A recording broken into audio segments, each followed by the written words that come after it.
everyone, welcome to my channel.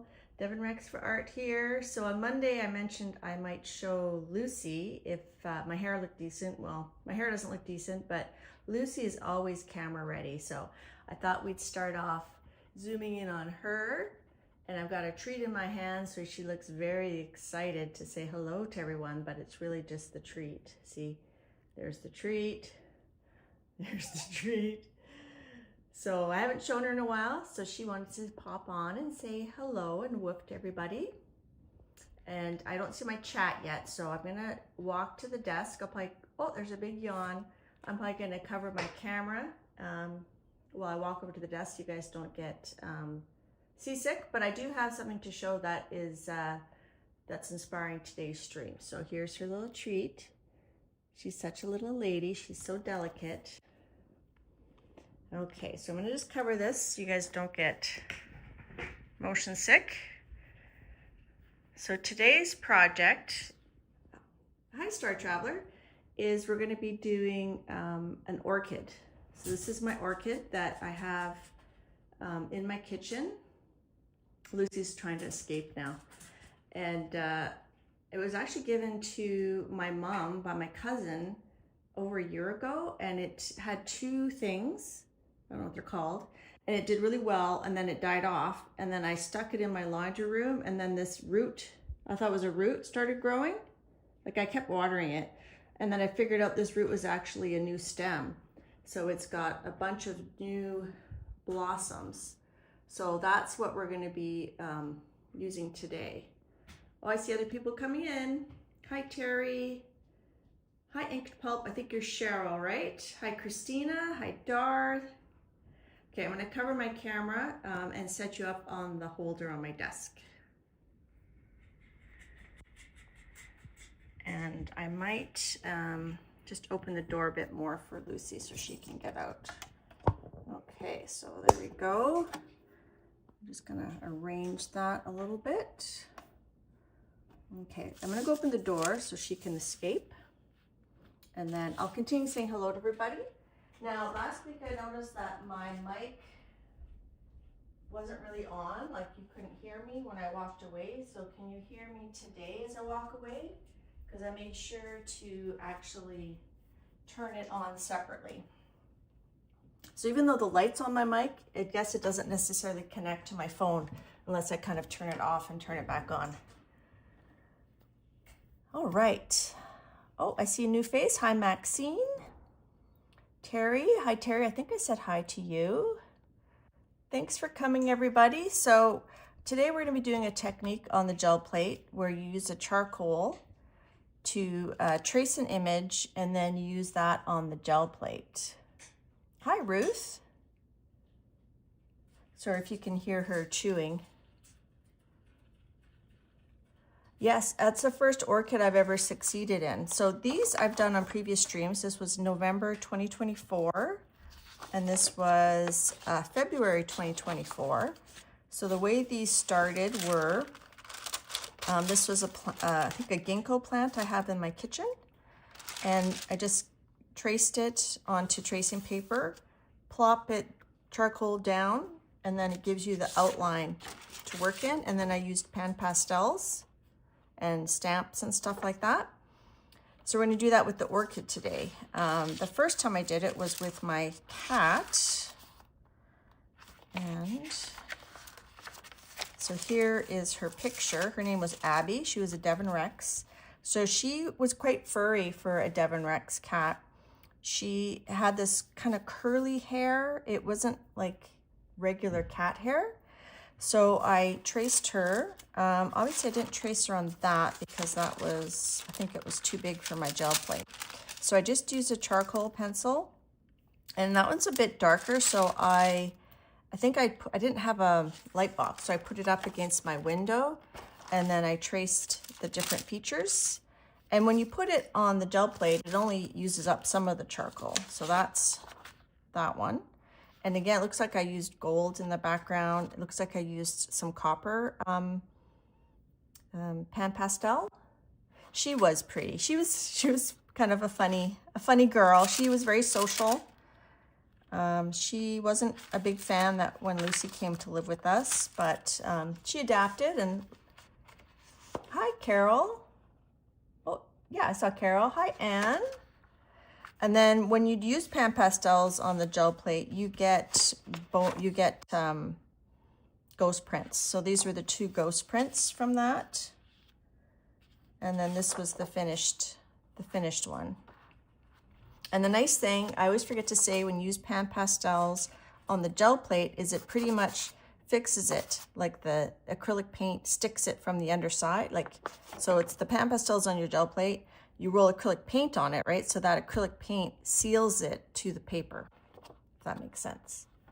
So those are in my good jelly print portfolio. So I pulled them out to show you. That's what we're going to be doing today. Hi, Dot. Hi, Sista.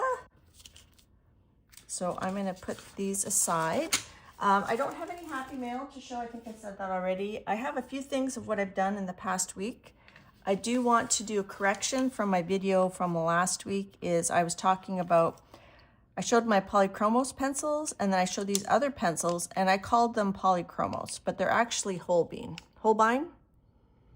And these are the ones that were $5 per pencil. So this is the selection that I bought to try out to see if I like the Holbein.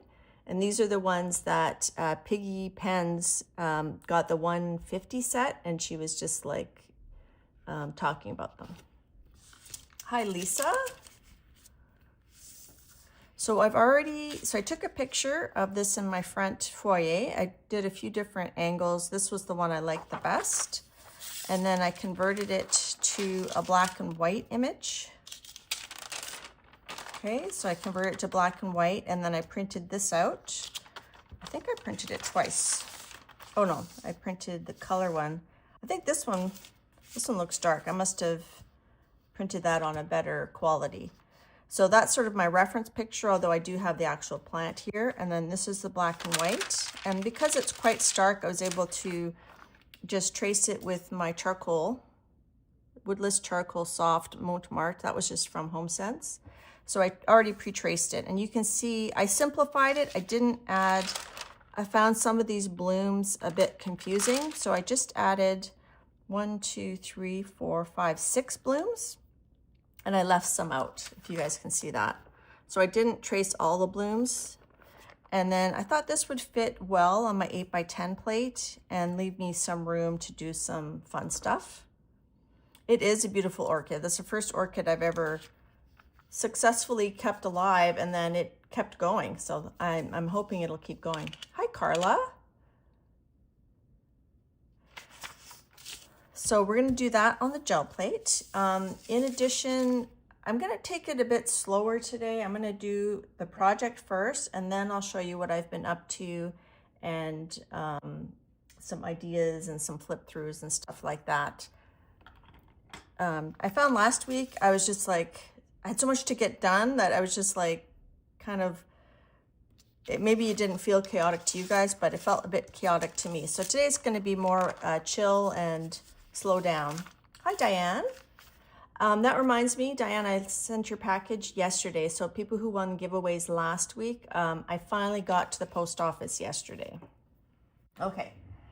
So, so I was talking about, Keeks just did a video about image transfers on the gel plate, and we were sort of texting back and forth on Instagram, and I told her that I saw a new technique that I'm going to try, which I don't remember who I saw it by, but I'm going to try it. And then I'll link, I don't remember if it was on Instagram or YouTube, but if it works, I'll link who I saw do it. Hi, Chris. Hey, Zippity. Thanks for coming, everybody. I'm just gonna have a little sip of my coffee. So we got more snow. We have snow. We had some snow yesterday, and today it's still snowing, and we can't see the grass anymore. Hi, Ellen.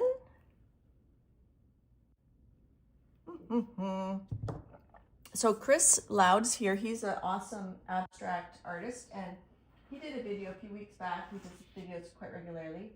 And he did one a few weeks back where he used pink, fluorescent, was it fluorescent yellow? and I think Payne's Gray in an abstract piece. And I thought, oh, that would be fun to do in my grid journal. So I've already got like my fluorescent pink picked out. And then for the fluorescent yellow, I do have some paints, but I also have like a highlighter. And so I'm going to do that at some point. Might not be on camera, but check out his videos. Okay, so this is very simple technique. So once you've got your drawing, you just plop it down on your gel plate. So I'm going to kind of put it, I want a lot of space around it. I'm just going to take that off. I have that on a washi tape. Let me just take that off. It's very smudgy. Lucy does not like the sound of that crinkling paper, so she's probably going to leave now.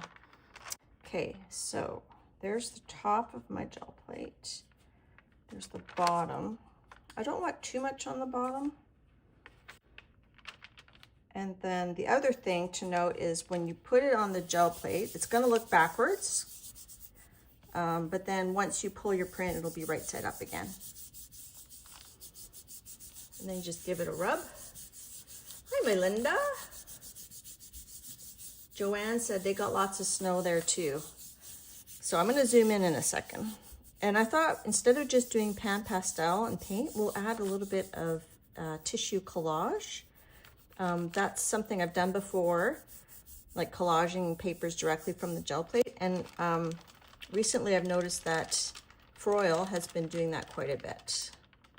So there is our orchid.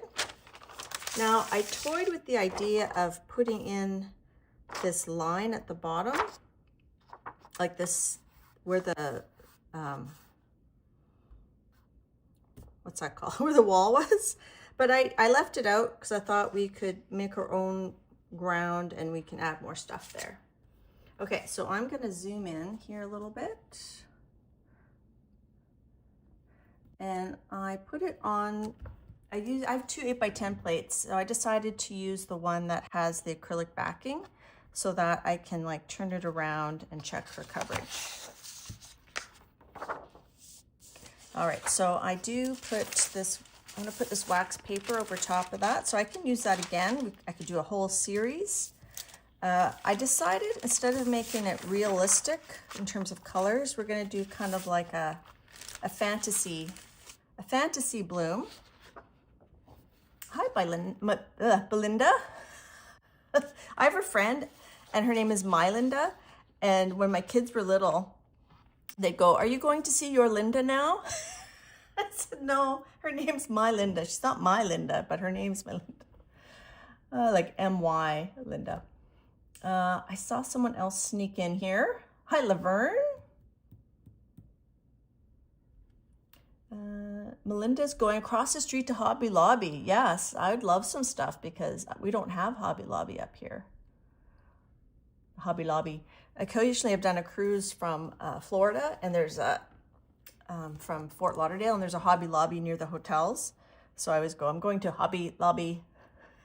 All right, just looking at my angle, I feel like it's a little bit wonky. I'm just gonna see if I can adjust it a little bit so it's not so like warped. So today's gonna be a chill, relaxed day.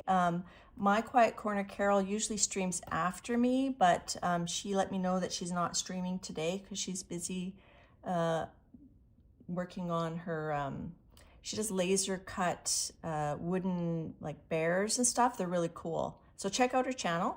And Ann Lars here. So Ann Lars, my alternator that we stream together apart. I don't know.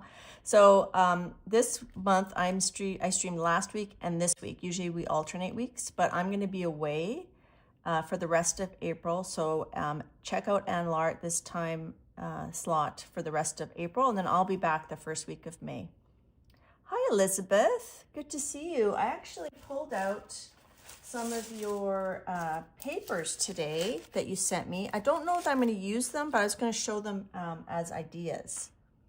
So check out Elizabeth Jensen. I think it's Madness at Bay is the name of her channel. I haven't seen you. Have you posted anything recently? I haven't really seen anything, but YouTube algorithm's kind of weird. Oh, Rhonda, you're welcome. Did I say hi, Rhonda? Hi, Shelly. Yeah, you're Linda, my Linda. It's so funny how things pop into your head sometimes. You're like, oh, remember the time? So we're gonna work on this first, and then I have an image transfer technique we're gonna try, and I'm gonna show a bunch of stuff of what we've been up to, what I've been up to this past week. And if I missed saying hello to you, please excuse me, it's not on purpose. Everyone is welcome. Okay, so instead of doing like all one color of flowers, I thought I would base out sort of a sketchy using like the colors of the rainbow. So Roy G. Biv, red, orange, yellow, green, blue, indigo, violet. I use pink instead. So I put them in an order that I think I'm going to use them on the gel plates. And I thought I would use corresponding pan pastels. So I'm going to do like the outline and the little veins on the orchid. I don't know anything about flowers. I don't know anything about flowers. So we're going to use these colors, and then we're going to use green. I haven't decided on the vase. I thought maybe I would just do some mark making on the vase or use collage papers. And then I pulled out some different tissue papers. So this is on medical, I think medical exam paper. So I thought that might be a cool table that I could do. That's from my birch tree stencils, but I thought just putting it down, and then whatever color I use for the pickup might show through it because it's just tissue paper and there's paint missing. I'm not going to use gold because I noticed I used gold on those other two. These are papers that were sent to me by Elizabeth, and she says she hasn't posted in a long time. Not sure if she's going to keep going. I understand that. Are you on Instagram?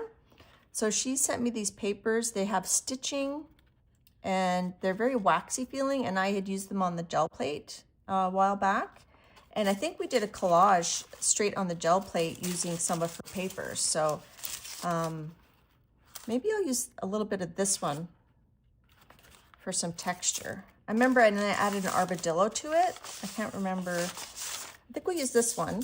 We'll try that. And then I'm going to link that video where I used Elizabeth's papers.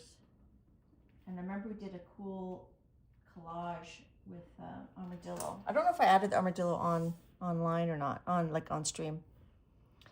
Yes, you can use Sharpies on the gel plate. These are fine tips, so you do have to be careful. Like I wouldn't usually I use more like the bullet tip ones or the broad shaped ones.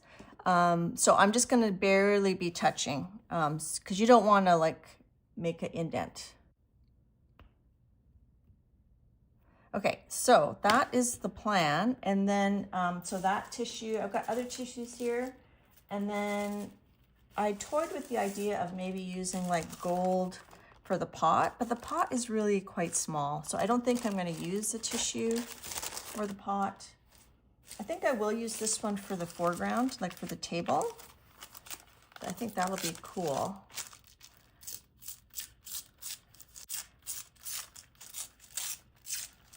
I'll probably put it down later, but I'm just gonna kind of rip it. And then, should I do it on an angle? I think I'll just do it straight. We'll just kind of be, we'll just be boring. Hi, Vale.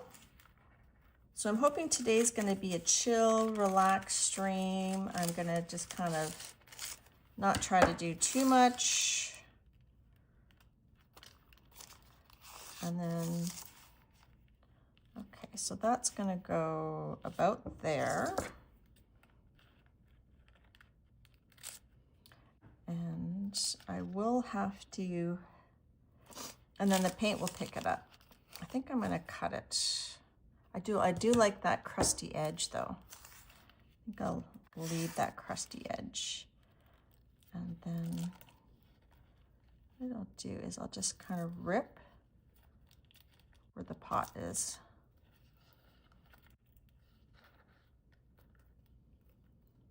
As my dad used to say, Piss or get off the pot. So that's pretty good. So, and it sticks on there. I don't have to add any matte medium or anything to stick it down. So it's going to stick to, oh, I did it backwards.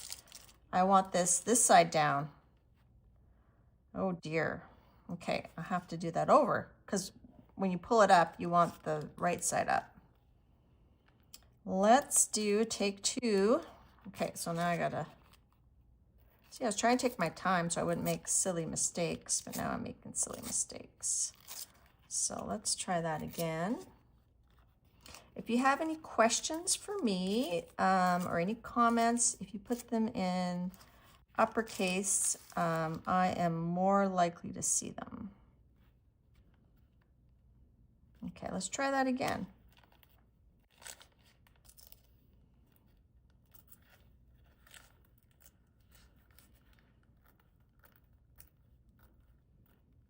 There we go. Then I'll rip this a bit more. Not there though. Let me just rip this here.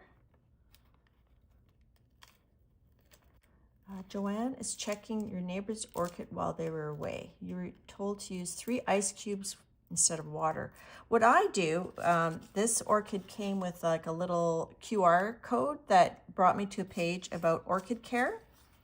And what they recommended is that once a week, you take this inner part, it's like got in a plastic sort of cup thing with drainage holes. You take that inner part out, and in the pot, you just fill it with half water, and then you stick this back in that pot and you let it sit for half an hour, and then you pull it out, and you do that once a week, and it seems to be working. So, all right, let's just go ahead and add these tissue dragonflies. Because with the pan pastels, there's really no drying time. So once we get the Sharpies dry pretty quick too. So once we get everything kind of on there, it's gonna be pretty quick.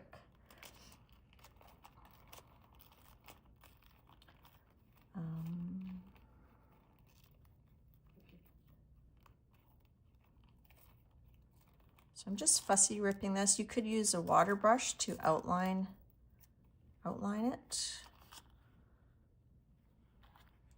So maybe we have that coming in.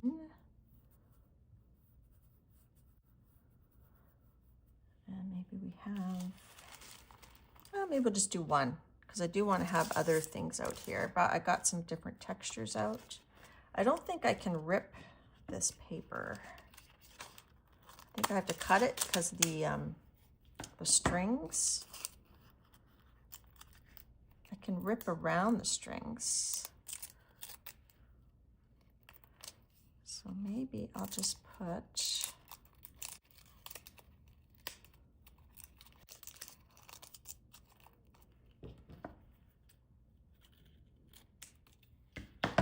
just a couple. So as you guys know, I don't really practice typically things ahead of time. I have done this technique before though, so hopefully I don't need too much practice. I think I'll just do like 3 things here. Excuse me. Whew, I got allergies.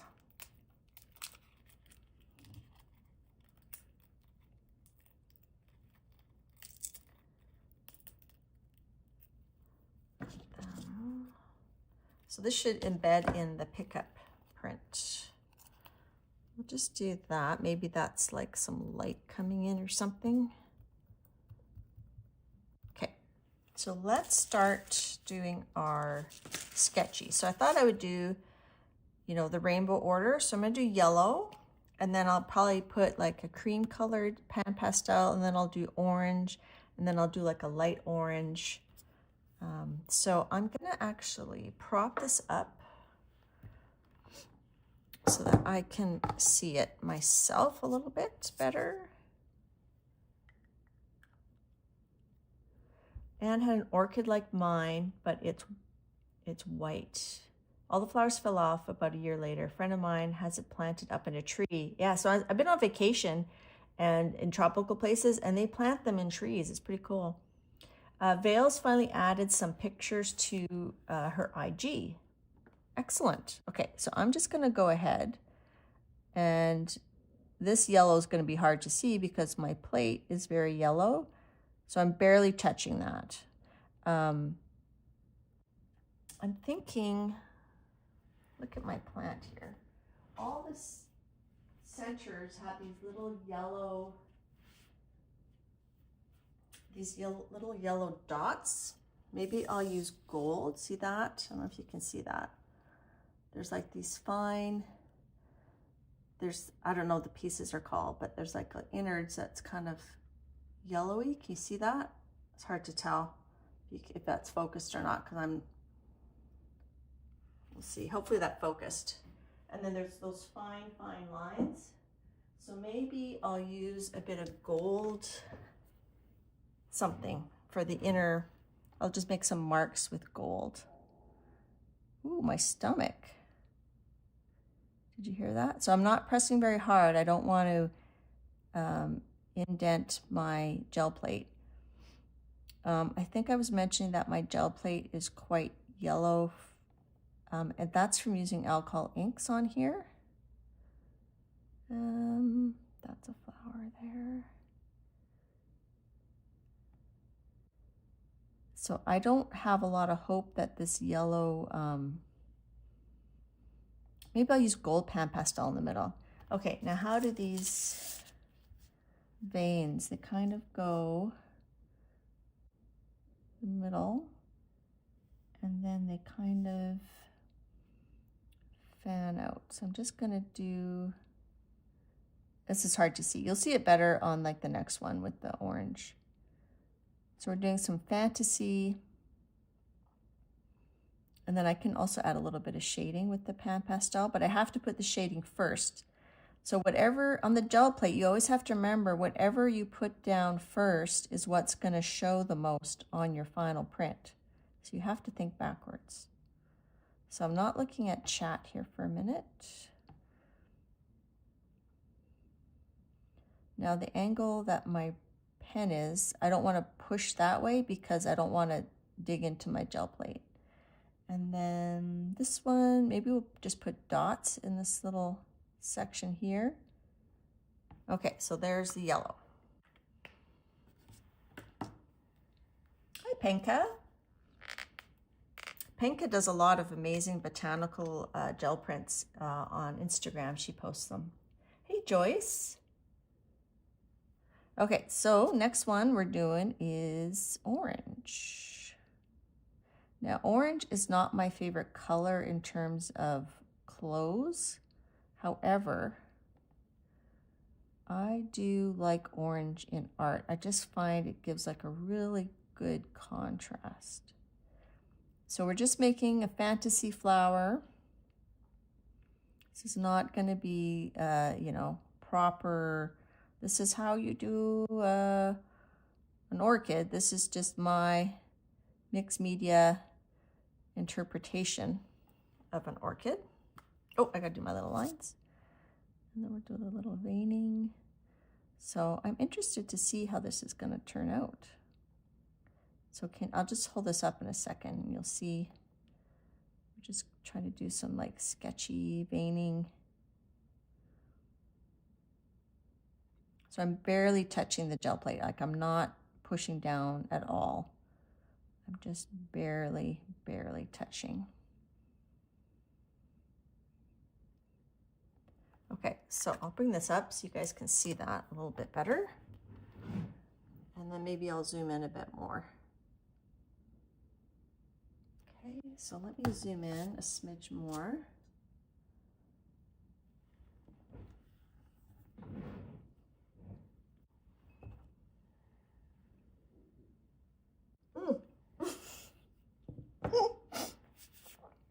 I just spilled my coffee all over my shirt.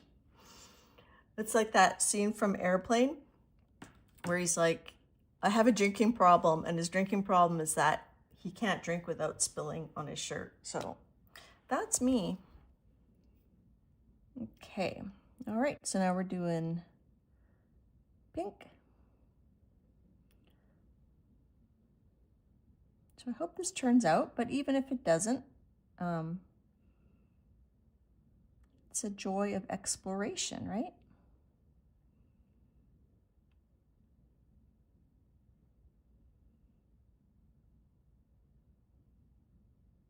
Again, I'm barely touching the gel plate.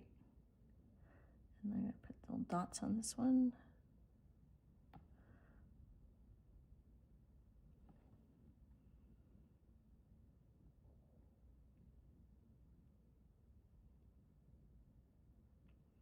How's that look on camera? Can you guys see that a bit better? Yeah, I think you can.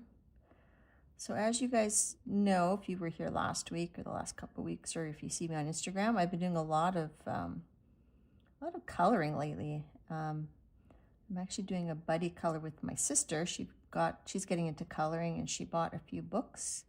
So she bought the Joanna Basford Room of Wonder, which is the only Joanna Basford book I have.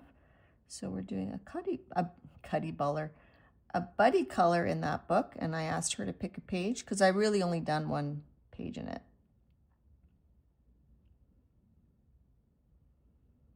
This is kind of like Zen doodling. It's very Zen. Okay. And then again, we're going to do the centers in, remember to cap your Sharpies.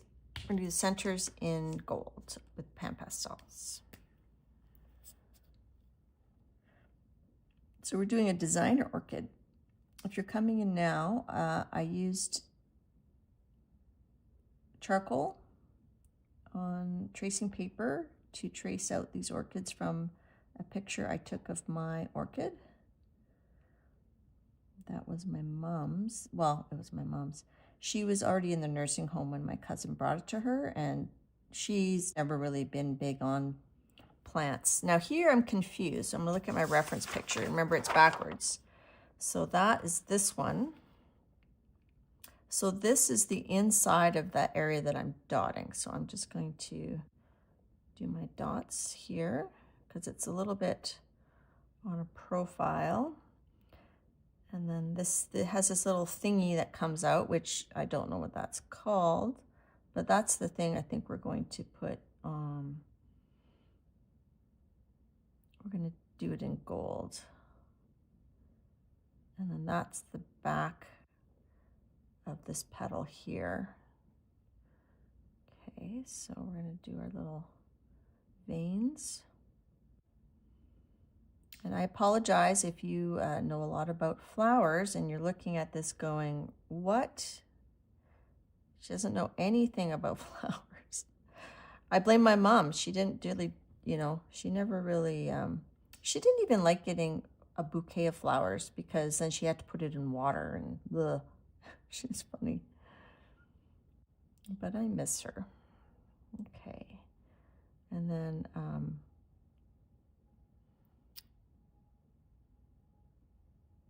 I had some sad news. Saturday, actually a couple Saturdays ago, I found out that our dog sitter, she passed away like suddenly, unexpectedly. I figured it out when I phoned to confirm that she could take Lucy, and the number wasn't in service, so we checked the obituary. Oh, I should have done red first. Oops, I had those backwards. I should have done the red and then the pink. Oh well. This isn't true rainbow order. I'm sorry. Anne says she put the image behind the plate and then traced it. Yeah, I've done that. I've done that with a coloring book. It works pretty well too. That's certainly another way to do this, but I don't know, I just want to do this charcoal technique. And then this here is like the back of this petal, but it's not really going to affect how I'm not sure. I don't think we can see the gold part on this one, so I'm just going to make that up. But we'll do this little tongue thing in gold, if I can remember. This one almost looks like a dragonfly. So this is a petal going this way. This is a petal going this way. And then maybe this isn't fully opened up or something. Maybe that's just kind of the bud coming out. I don't know. All right, so I messed up here, but that's okay. And, oh, I'm running out of colors. So I'll do this one purple, and then I'll do those blue. So that's, oh, that was this one. Yes, that was this one. So this is that one. You guys can't see that. So this one here is the one I'm doing now. It's facing the leaves.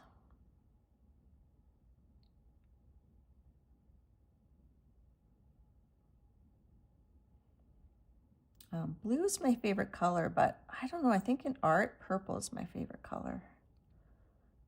And then that's this thing that has the dots, but we're not going to see that really.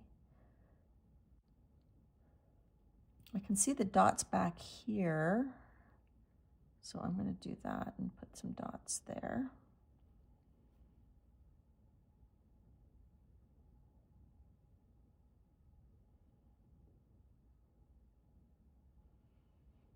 So this is going to be pretty chill and relaxed. If it's too chill and relaxed, feel free to, watch me later on replay on 2x speed.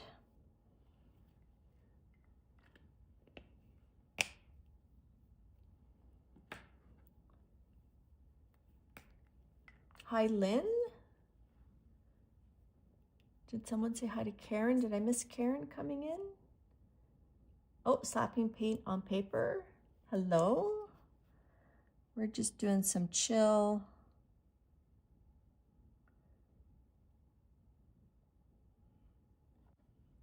Gel printing. Just making some sketchy orchid flowers here. And these are kind of like, these are colored and then these bottom ones are green. So we could just make those green. Oh, I really wish I had those the right way around, but oh well.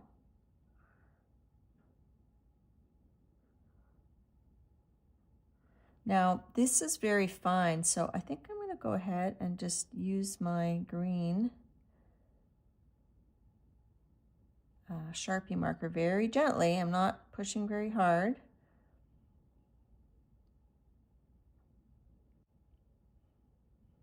And we're going to use that.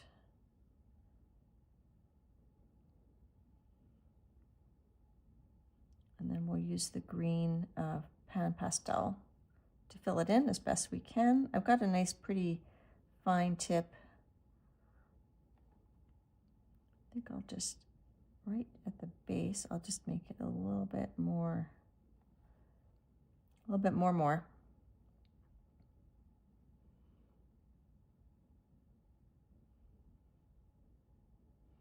And then I do have another image transfer technique I want to try today. Remember, this one's yellow, it's hard to see. And then this is the stem, and then I put the stick in.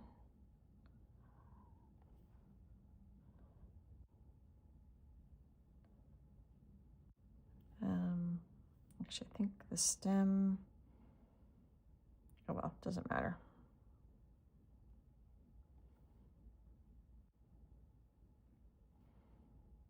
And then perhaps, should we do the stem in blue? Don't know. Okay, I wish I had a dark green Sharpie. I don't. And you can use Posca pens, but they definitely take longer to dry. Hi, Janet M. Young. Hello, Apple. Hi, Nancy Handy Scandy. I find that Nancy the Handy Scandy has the sweetest voice. I could just listen to her all day. I mean, a lot of y'all have a sweet voice, but she just has like a super sweet voice. I think this was supposed to be the stem, so I'm going to change that here, and then we'll figure it out. So I'm just using Sharpie just to very gently outline this. I'm not pressing hard, and we're going to fill it in with some pan pastel. So we're basically doing coloring on the gel plate. I guess I'm in my coloring era. So I've been trying to figure out what to pack for my trip in terms of art and clothes, I suppose, but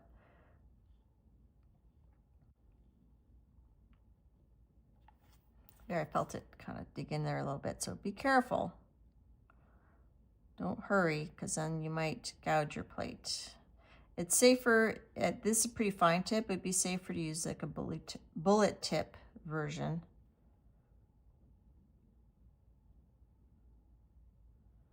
And this might not even show because I'm going to use some pan pastels. Okay, let's do the stick brown actually. I do have a brown.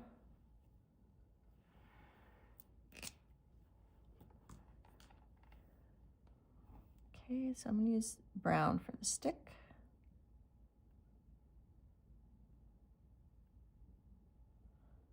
And the clip. And then we'll fill that more in with the brown. And then we decided that the stick is actually going to be the front here. And then we got the dirt, so I'll just kind of do this, but we'll fill it in. And I haven't decided on the pot. So we got pink on the ground. I should probably cut that so it's not hanging off the plate too much.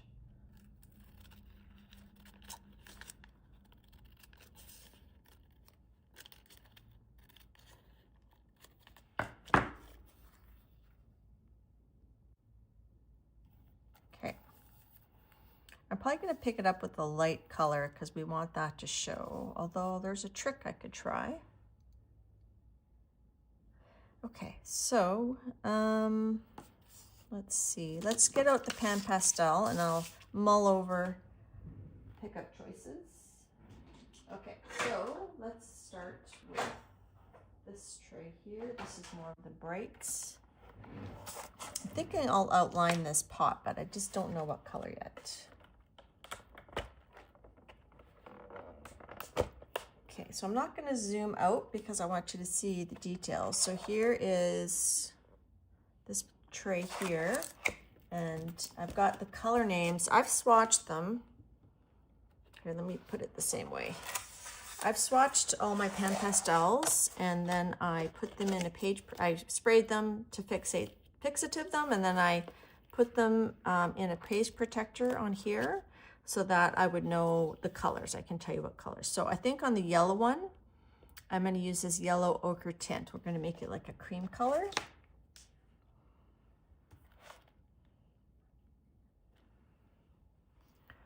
And then we're going to put gold in the middle, which I have my gold pan pastel all on a different. Now I do want the center a little bit darker. I should do that center first. So I think I'm going to use, for the darkness, I'm going to use this yellow ochre, just a teeny bit.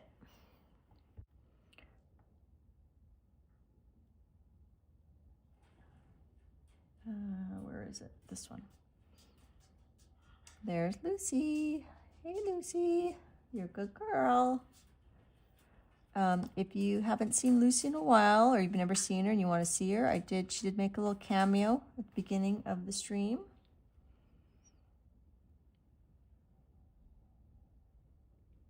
Now charcoal rubs off of paper pretty easily, but it does not rub off of the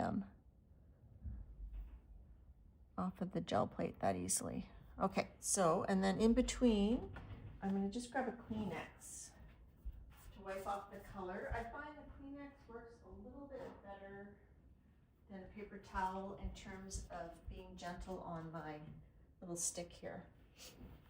Oh, I feel a sneeze coming on. Just a second. Woo! Do not sneeze in your pan pastels. Take off your microphone.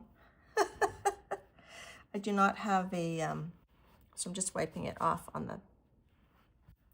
Okay, so now I'm adding the yellow ochre tint. So today is all about just taking time And I'm trying not to do too much. I hope I have time to do that image transfer technique I mentioned, but now I find that once you get the pan pastel on the gel plate, if you put it in a spot that you don't want it, it won't come off.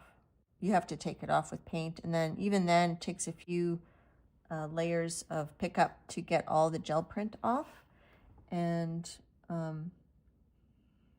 like you get several ghost prints, and then eventually I just use baby oil to remove it. Okay, so I've got that, and we still have those yellow areas in the middle, so I'm still going to use the cream, or do I want to use the darker one? No, I want, actually I think I'll use, yeah, I'll use the same one, the yellow ochre tint, just in the middle here, because we do have a bit of yellow, whatchamacallit, yellow Sharpie. Okay. All right, so now we're going to do the orange flower. So I'm going to use vermilion for the shadow and orange, although it's pretty, actually I'm going to use this for the shadow and this for the flower, because I don't want to lose all those lines. Okay, so what did I say? I'm using orange for the shadow, the shading, I should say.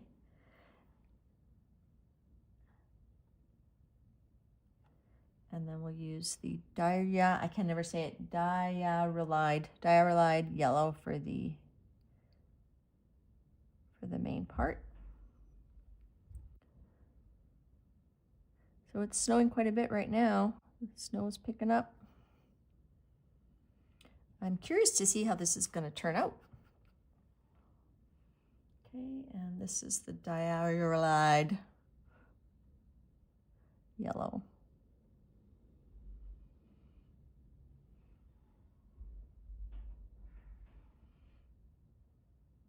I really like the swatch sheet I have. I think it's really helped me to learn the color names of my pan pastels. Otherwise, I had to turn my whole tray upside down, which was not convenient, because then you get all the fluff, all the dust coming off onto your project. Hi, Chiquita. Long time no see. Welcome. Did I order a cat? Who's that? Who are you talking to? Who's ordering a cat? I know Janet got a cat. Is that what you mean? She's got the veterinary clinic cat. It had to be rehomed.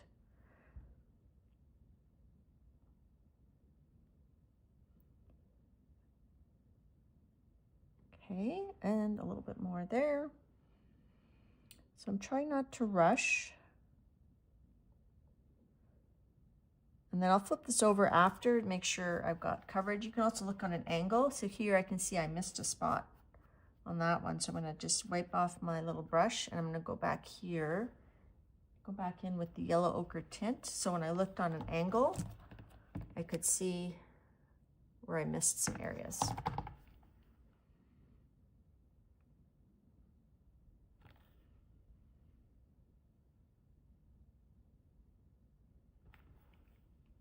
Okay. Now the pink one, this should be red, but it's pink, magenta. Okay, so for this one, we're going to use, I think I'll use that for the body. And I'll use the primary magenta for the shading. So that's this one.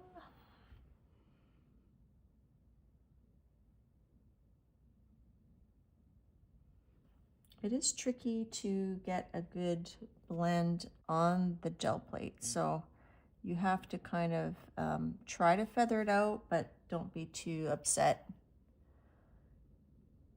So I'm using Pan Pastels, Chiquita, and these are the soft tools that come with them, depending on what you buy. But so it's like these little socks, and there's different shaped applicators. This one is the pointy one, because I'm doing something that's quite detailed, so I wanted to make sure I could use the detail. And I've mentioned before, and sometimes I forget to mention, that you can use makeup. You can use makeup on the gel plate. Like, like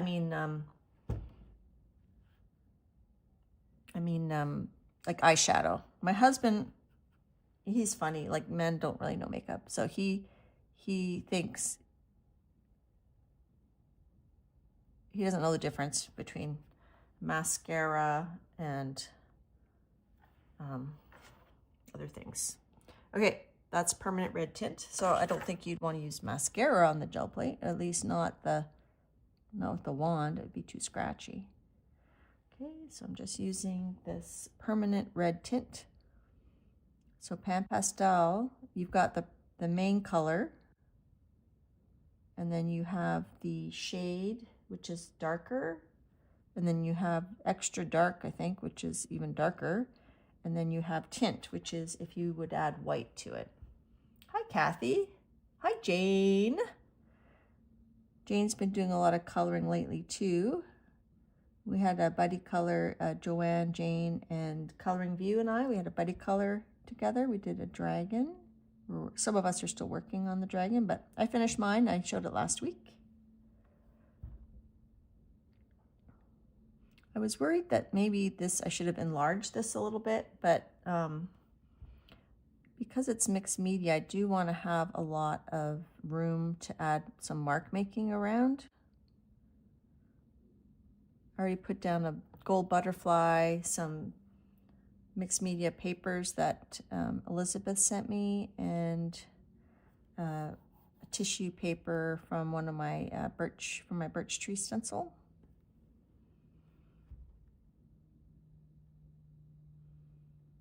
So last week was very chaotic, so I thought this week I would keep it more focused. Hi, Carrie. Thanks for coming, everybody. It's good to see y'all. Y'all, that's not really something we say in Canada. I think I picked it up from my online friends. Okay, now we got this red one. So I think I'm going to use, I'm going to use permanent red as the shading, and I'm going to use vermilion, which is more of like an orangey, but I'm going to use the vermilion for the main color. Okay, so I said I'm going to use permanent red for the shading. Okay, we'll do that.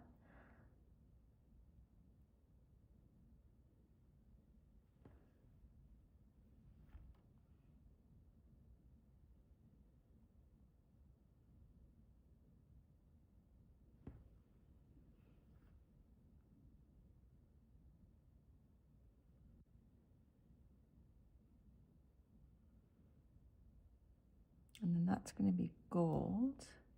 This little spot here is going to be red. Oh, and I need some shading on this one.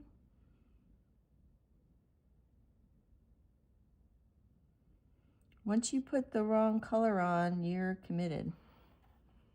So if you're just coming in, we did charcoal press for the image, and then we traced with Sharpies very gently because these are fine point. You better off to use bullet tip. And then now I'm just adding color to our fantasy orchid using pan pastels.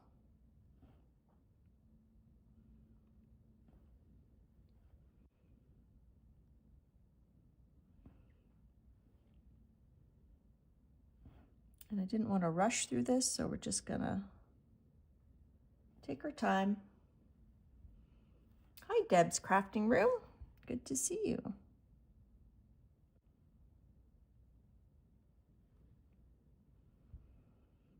And once you've pulled a print, it doesn't mean it has to stay as is. I could add like highlights with Posca pens after. I could add more to the background. I haven't decided what we're doing on the background yet. I could add more to the pot.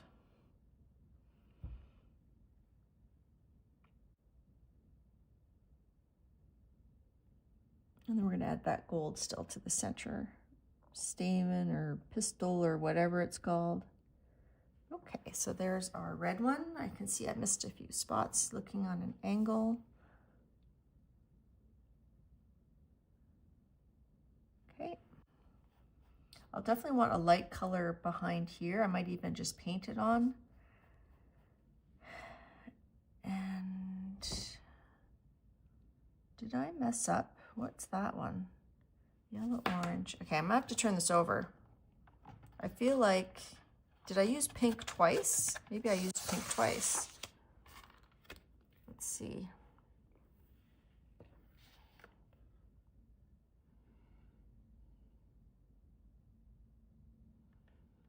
I think I used pink twice.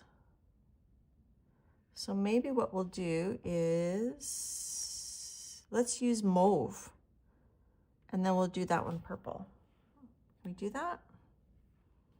Did you guys tell me that I did that?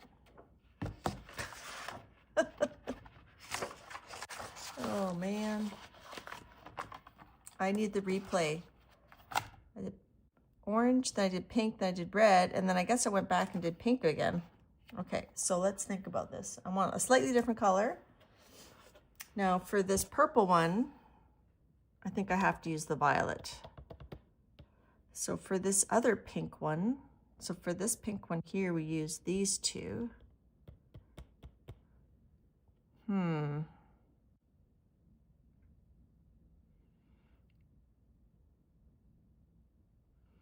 Conundrum.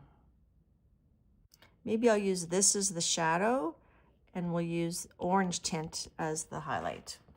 Just to make it different, I don't know. Okay, so I said primary tint, permanent red tint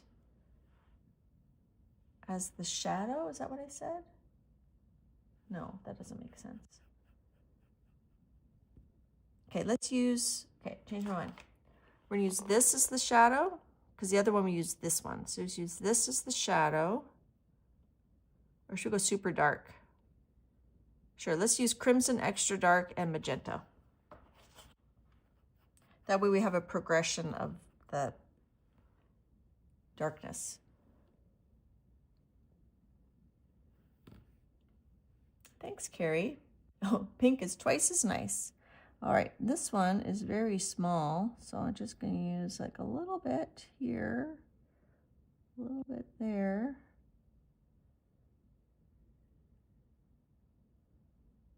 A little bit there. And then we use the magenta.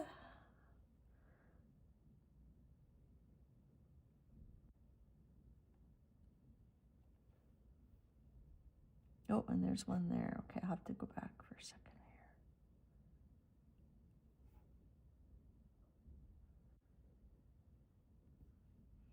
It's getting very hard to do these little tiny details, but we'll try. And then we're going to do that piece gold. But then I also have, I'm going back to the crimson for here to do this part. So it is hard to get super blendy with the pan pastels on the gel plate. Off the gel plate, they blend like a dream. They're great to use in mixed media and color books, but off the gel plate, you do have to use fixative. Okay, let's use, this one we said we're gonna use the violet light as the shade, as a shadow, as a shading, and the violet tint as the body of the flower. Okay, and I've been wiping off on my Kleenex. I'm gonna fold that over.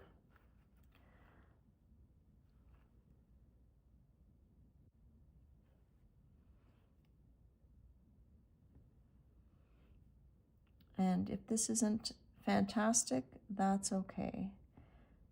And I wouldn't display this. I mean, Sharpie markers are not, they're definitely not light fast. Most of my art isn't light fast. The tool I'm using is called a soft tool, S-O-F-F-T, and it comes with the pan pastels, and it's It looks like a makeup sponge, but it's much denser than a makeup sponge. And it picks up the pan pastel very well, and it releases it very well, and it comes in different shapes. I'm using the pointiest one right now, but it does come in like a squarer shape. You can get, it has like, they have big sponges for it too. So right there I went over a bit with my pan pastel, so that's, I can't really get rid of that. And then we're going to do that part gold. All right, so blue, I have a different tray for my blues and my greens. Let me go get that one.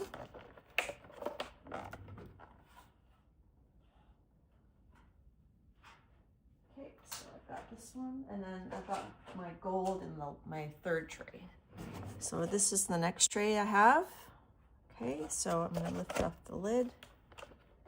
So we're going to do blue. These bottom ones are going to be blue. So I can use, I think I'll use this and the turquoise. I'll use these two. Phthalo blue light as just a little bit of shade at the base. Just a teeny tiny bit. Maybe underneath a bit.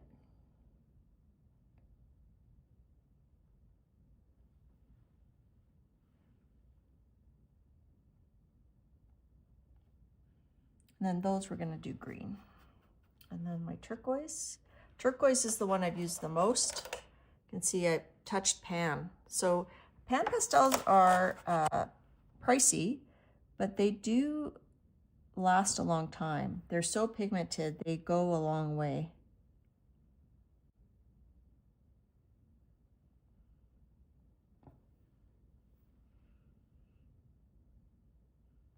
Okay, and then we're going to add the green, and then we're going to get the gold, and then we're going to turn it over and see if we missed any spots. Okay, so I'm wiping off on my Kleenex. All right, so green, what greens do we want to use? So with the leaves, I think we'll do a different green than the stem. You can see the reference, I've got the reference plant behind me, but in the reference photo, the stem has these little notches, and I'm going to keep that in front of me for reference here for the shading and stuff. Okay, so the notches are actually lighter. So let's do the notches. That green is too bright, I think. So let's do the notches in this permanent green. So I'm just going to do little notches here. And we decided that we're making this the stem. Okay, and then I'm going to use the chrome oxide for the main part of the stem, because it's quite dark, and then we'll do the leaves a little bit lighter, I think. Okay, so this is tricky. I'm just gonna barely touch that. It would be better to do this with I think it would be better to do this all with like a Sharpie or a Posca, but I don't feel like waiting for a Posca to dry.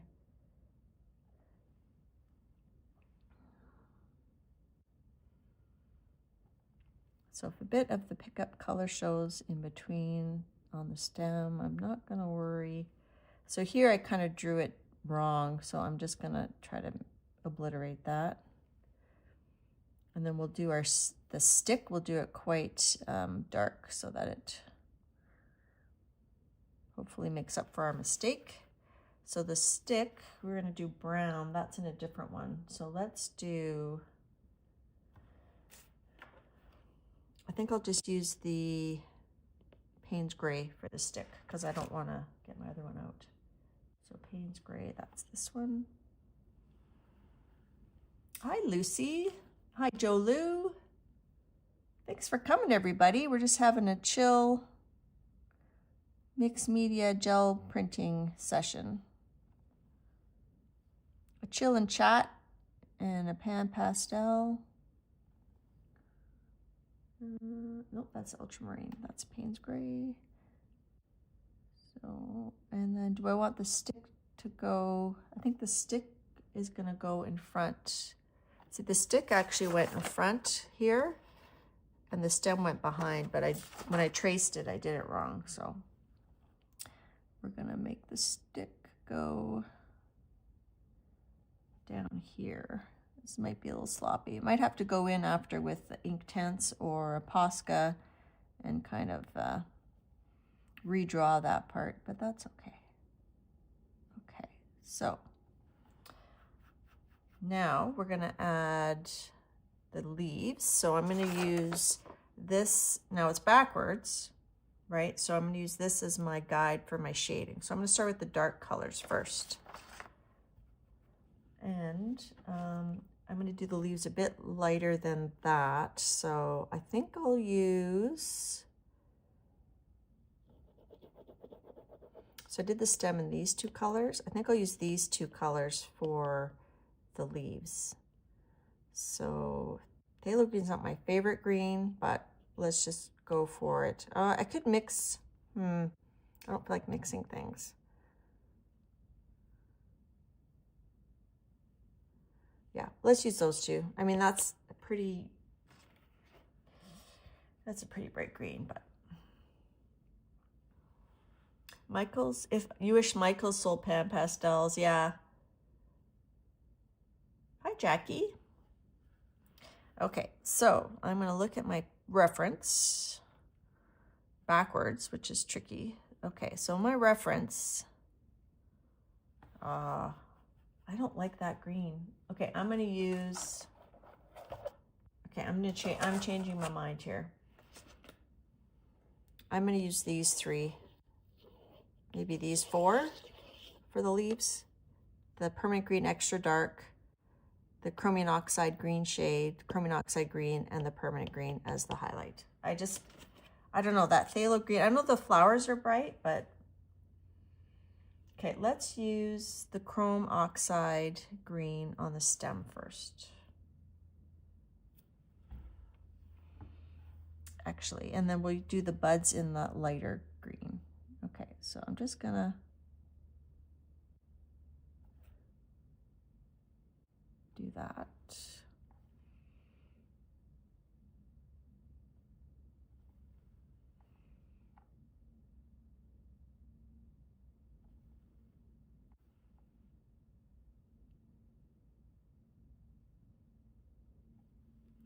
This is very skinny. This is very tricky. I'm definitely going outside the lines here. Okay, and then I'm going to do the buds in the permanent green.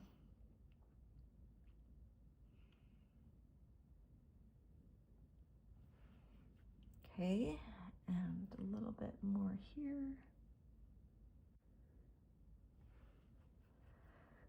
Still come back with the gold for those centers. All right, so now we're going to I'm going to use this permanent green extra dark for the deepest shadows. So this one is pretty dark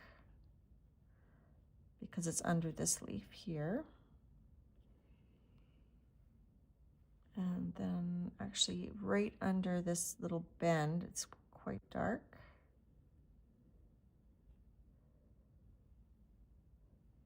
And this whole leaf is pretty much in shadow, so I'm gonna not do the whole leaf in shadow, I'm gonna just do most of it.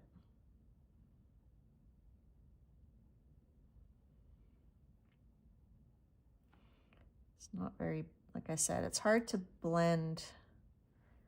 It is hard to blend pan pastel on the gel plate because it really sticks to it. So I'm gonna try to feather that out a little bit better. Okay, and that one's not super shadowed.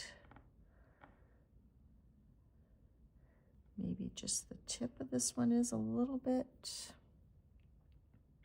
Oh, this one here.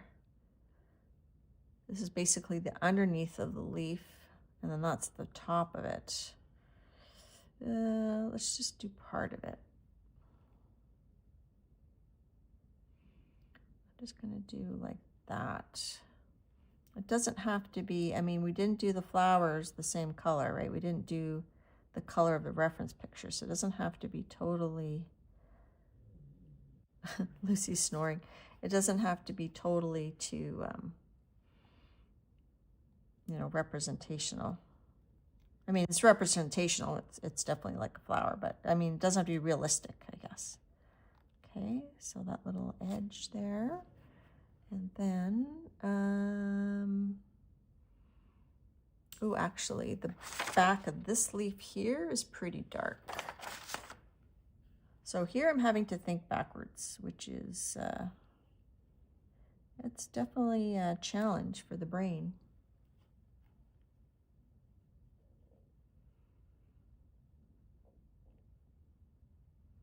Okay. And maybe we'll just do a little bit here.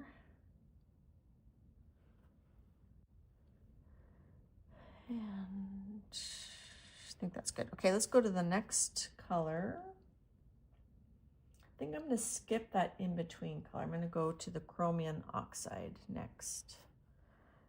And let me be more systematic. So I'm going to do this leaf first. So it's actually pretty dark because it's bent over. So we're going to do the rest of it in this color here.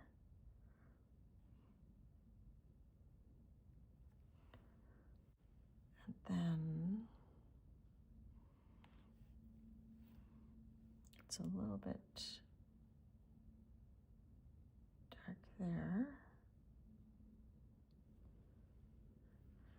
And then I'm going to blend this here.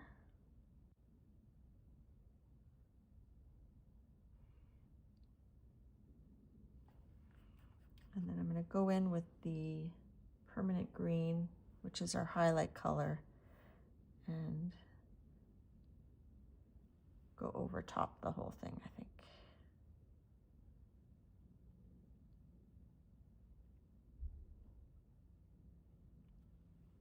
Try to blend it. Now, even though it looks blended on the surface, it's really the underside that matters, because that's what's going to pop up when we do our pickup. Okay, so that's this one. That was this one. So now let's go and do this one. See how it's very dark, and then the tops are a little bit lighter. So let's do... So the lighter part is going to be this part, and then the rest is pretty dark, actually. So we're going to do that.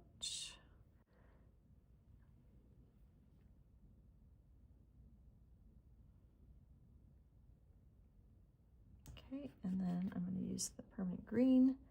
So here's where I start to get impatient. I don't know about you guys, but I like detail, but I don't like too much detail, especially if I'm online, like I'm streaming. So here's the little light area. Okay, this one. So now I'm doing this one, and it's a bit darker here because of the shadow from the flowers, and a bit darker there. So I'm going to do the chromium oxide green up here.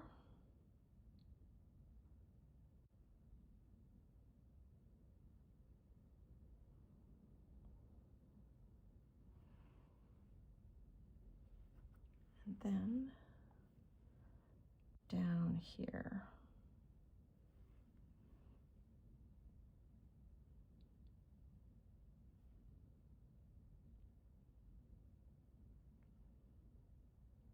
Okay, and then I'm going to fill in the rest with the permanent green. So I'm not looking at the chat super carefully because this is quite detailed.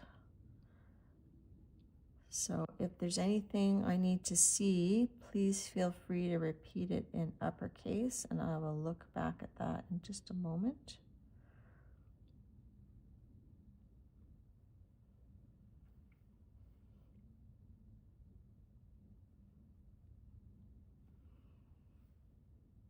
And I still haven't decided what to do for the pot. I'm tempted to like collage on it. Okay, so that's that one. I'm probably missing areas. And then this one here, that's this one. It's quite dark except the very tip. So I'm going to come in, I'm going to do the tip first this time with my permanent green. And then I'm going to come in with the chromium oxide green in between. That's my in-between color. So we have the permanent green, extra dark, the chromium green, and then the permanent green.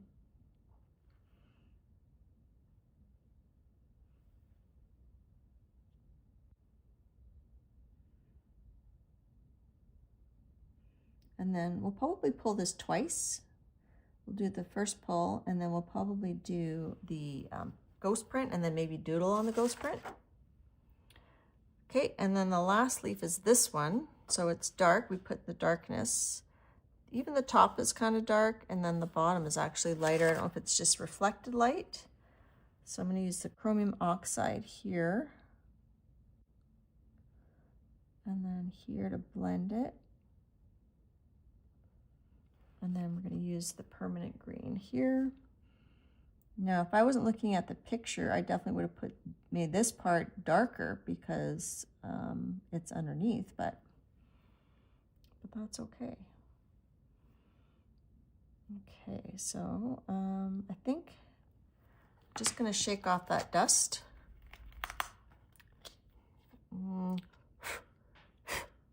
There's some dust there, but that's okay. All right, let's look underneath. And I still have to add the gold.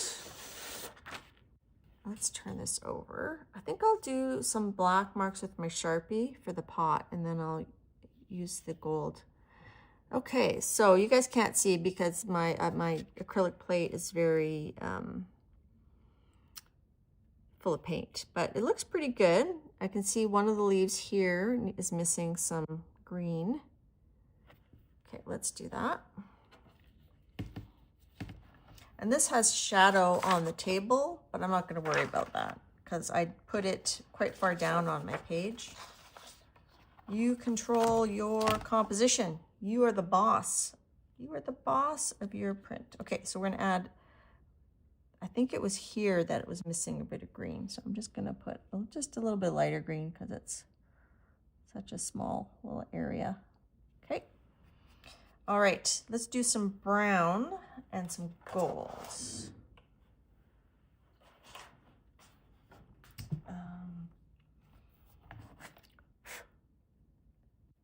Yeah, there's gonna be little specks of green there. Okay, so my last tray has more of my neutrals. So let's do, we could use copper even. Okay, so I'm going to do yellow oxide extra dark for the inside the pot there.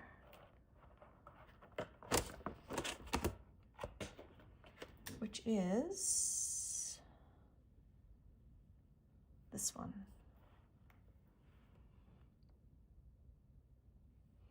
And maybe I'll just dot it and then I'll come in with a lighter color just to make it, let's do burnt sienna. Give it just a mottled look. Okay. All right, let's use our Sharpie.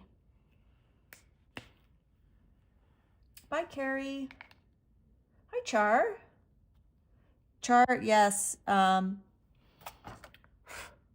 pan pastels are great for coloring, although you do have to use a fixative. So I think I'm just going to go ahead and I'm just going to make some random marks here for the pot.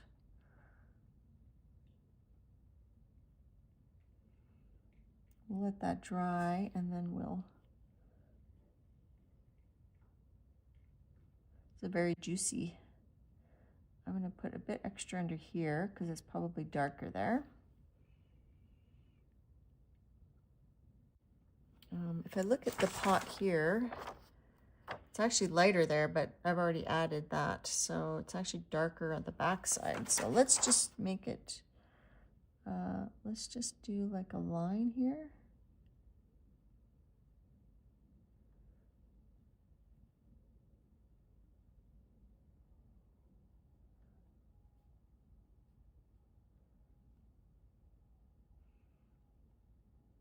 Okay, and then I'm going to fill that in with, I don't think I'll just use dots here.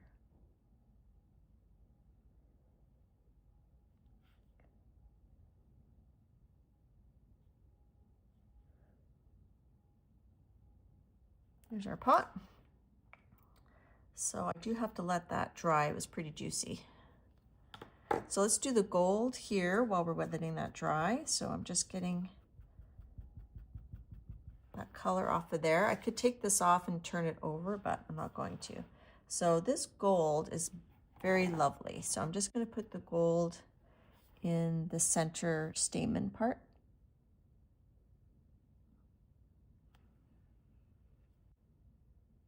I don't know if it's called a stamen on an orchid, but that's what I'm calling it.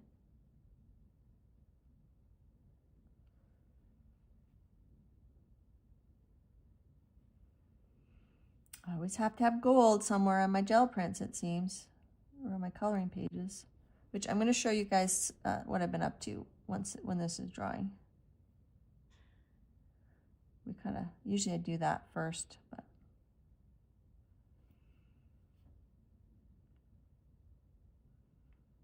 Okay, and is that dry? Yes, so let's do gold here. And then this copper is quite nice, so let's do copper.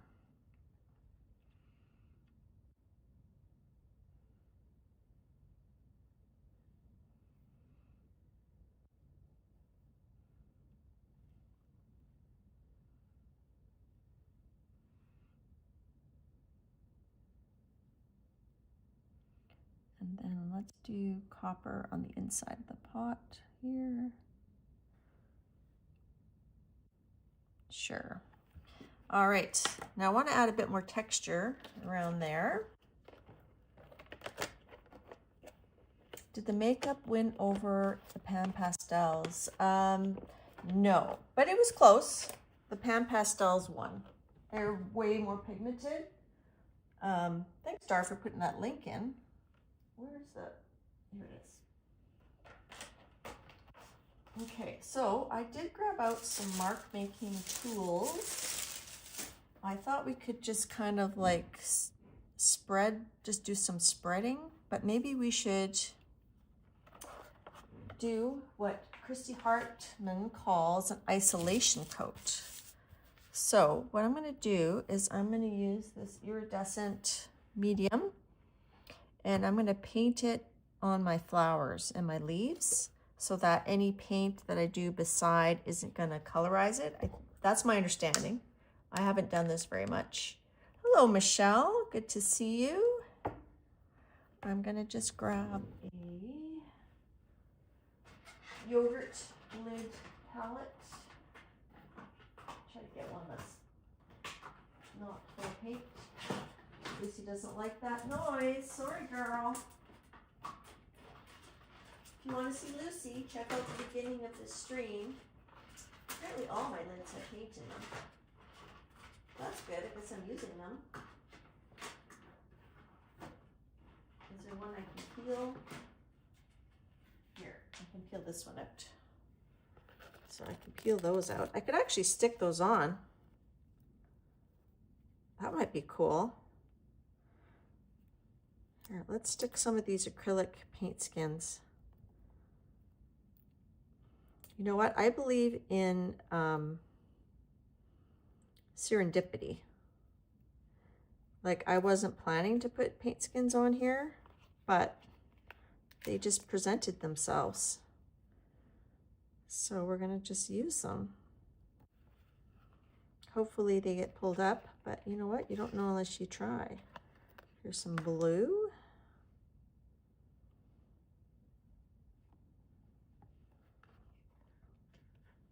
Now I want to look for more paint skins. I think we just changed the trajectory of the background. I think instead of mark making, we're just going to throw on a bunch of paint skins because we have our orchid that's very multicolored. So why don't we just add, well, that's a bit thick maybe. That one might be too thick to pick up. Just add little bits and pieces. So these are just yogurt lids. You need it thick enough that it peels off. Okay, let's see what else I have. Got some blue. So do I still need to do an isolation coat? That's a very good question. So here, for example, so that's the front, that's like the back side, but if you turn it over, that might be interesting if I can peel it off. Let's see. This would have been cool to make the leaves out of.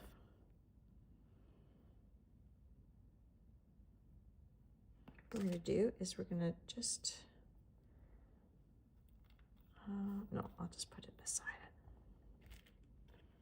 This might be wrecking it, but you know, who cares? It's just for fun. Those are too delicate to pull off. Hi, Gina. Good to see you. Okay, let's see. Do I have any other semi-thick paint skins? Here's a red one. Maybe that's too thick. Gold. Ooh, there's a good one. There's a gold one. So let's put the paint skins down here.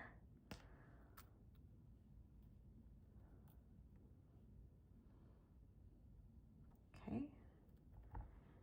And then let's go ahead and do our, the whole point was this, is I was going to do an isolation coat, wasn't I? And I got distracted. There's some more paint skins. Okay, let's do our isolation coat. So I'm just going to use this iridescent medium. I got this at the Walmarts, and I'm using a paintbrush. So my understanding is that the iridescent, I think Chrissy Hartman uses a golden fine one. But my understanding is that because this reflects light, it allows the color that you put underneath here to not affect the color of your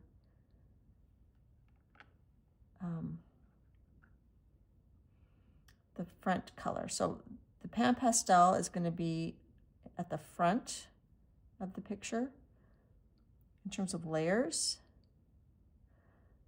But my pickup color is the background, but it can alter the color in front of it. So I'm just going to do, yeah, I can't do it too, I'm not going to do it too precise because I don't want it too thick because I want this to dry. So I'm just putting this iridescent in behind here in hopes of protecting the color.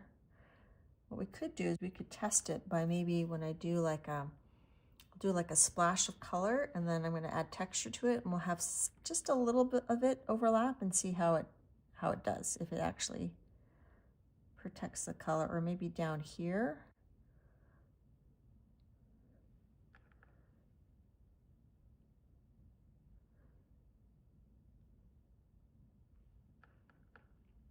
Did I paint those orchids? I traced them from here with charcoal, and then I placed my charcoal tracing down on the gel plate, and then I outline them with a Sharpie, with Sharpie colors, gently, carefully, and then I colorize them with the pan pastels. Okay. This I don't know if I care that it picks up the underneath colors so much. But let's do the leaves. Now, like I said, I haven't done isolation coats very much, so I could be wrong.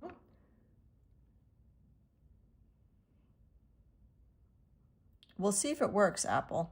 I've never tried it. I tried it once on a gel print, and I've never tried it with the pan pastels. I've painted white underneath pan pastels before.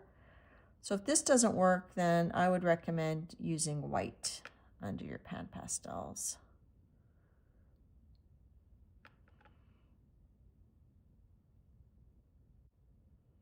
Now here I'm not going to paint it because I do want that tissue has a pink. I do want that to show there. But I'm going to paint the back of this pot.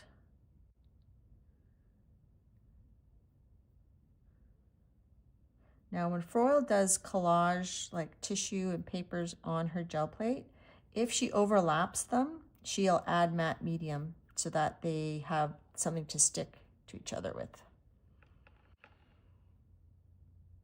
Let's just do a little bit, just a little swipe of this. See how the pan pastel, it doesn't move once it's on there, like I'm, pushing on there. Okay, so it's just a thin layer. I'm just gonna put a little bit more, especially on these lighter colors, just to really see if it works. So now I'm thinking, I'm gonna turn this over, look at the colors of the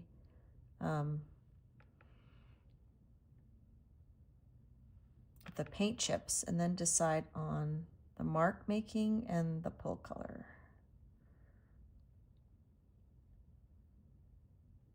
Okay, that's pretty good, I think. Did I do this? I don't know if I did this one.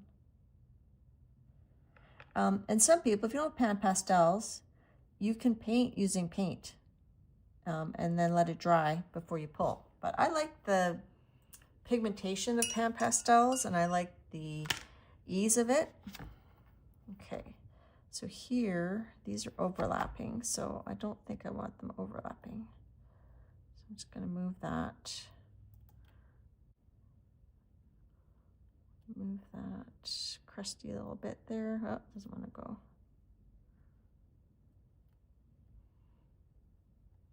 Okay, so let's turn this over. So you can see, like when I rotate it, see how shiny that is? So I think the idea is that interferes with the color that I'm going to put on next from affecting the color on that it's on top of. It's hard to talk gel plating because everything's backwards. Okay, let's turn this over. So we've got lots of oranges, a bit of teal. I feel like doing, so we have our papers there. I feel like doing a couple swipes of teal paint, maybe 3 swipes, and then adding texture to it.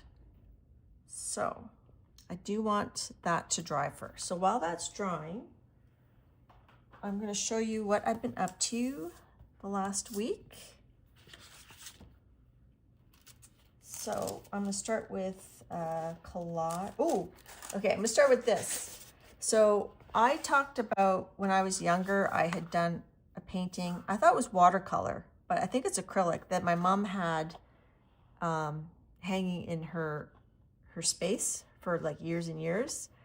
And I found it when I was looking for the cat and the other print that I showed at the beginning. I found this. So my mom had this. I painted this when I was we had a cabin at a lake. And it's acrylic. I don't think it's watercolor. So I painted that in '94. I thought it was older than that, but I just want to share that with you. For coloring, I did a little bit of coloring. I did this page that I had won from Dee Dee Willingham. It was a grayscale. She had a book called Friendly Faces, grayscale. And so I colored it mostly with alcohol markers. And then I put this gold, Kuretake Gold mica through a stencil on the background. I used a little bit of gel pens here to add a bit more texture, and I used a little bit of a white gel pen for her to add some highlights to her hair. Now, I had refilled my markers, my alcohol markers, so my E13 was dripping, so it dripped here. So I quickly blotted it with a baby wipe, let it dry, and then I think I fixed it pretty well. There was a splotch here on her teeth, so I used a colorless blender, which is basically like eraser for alcohol markers. So I don't know if you can see that. So this was lots of fun. I didn't use any colored pencils because I think once you start using colored pencil on this, you have to kind of do the whole thing. And I didn't want to spend that much time. So anyways, thank you, Dee Dee, for the giveaway. I don't know if I have to zoom out a little bit. Feels like it's too close. Zoomed out a little bit. Can you see that? Zoom out a little bit more. Yeah, so the splotches didn't show too much. I'm just gonna wait a second. I can't see on the screen where I'm at. I feel like this kind of dripped again, or drooped. Drooped?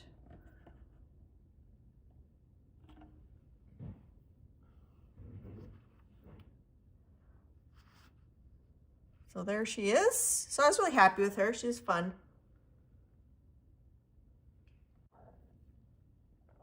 I liked the flowers on her hair. I think those turned out well. So the teeth, so it's only here that it's splotched. So the teeth, I used a very light skin color on the teeth, so like almost like a little bit of a yellow, because they were white, right? So then I used a colorless blender to lift off a little bit of the yellow, so it'd be kind of like a yellowy white. Thanks, Shelly. So that's coloring. And then I also did this blueprint trending page technique in my 130 hige scenes. So my friend Linda and I, she was over with, she was over and my sister was over, and her and I decided to do a blueprint page. So basically you color the whole page blue, and then you trace the lines with white. So it'd be something like that. Trace the lines with white, and then you add your wordage. Some people also make a grid, so I use the Prisma white pencil to make the grid. So this looks really simple, but it actually took a long time. So one tip I would have if you do this, and I think I learned this watching Picture Purpose Life. When she colored the blue, she didn't just color the blue. She colored the elements separately, because then you get less streaking. I think it depends on how juicy your marker is. So I used Ohuhu Honolulu markers. The color was Brilliant Blue. So it wasn't my idea. This is a trend. Lots of people are doing this, but it's fun. And then I'm working on this page here. Now, I noticed when I did this technique in August. This was based on a cat and paste video where she made it look like stitching and she made it look like stickers. So if you want to know how to do that, check out her video. But where I did black, the page below turned yellow.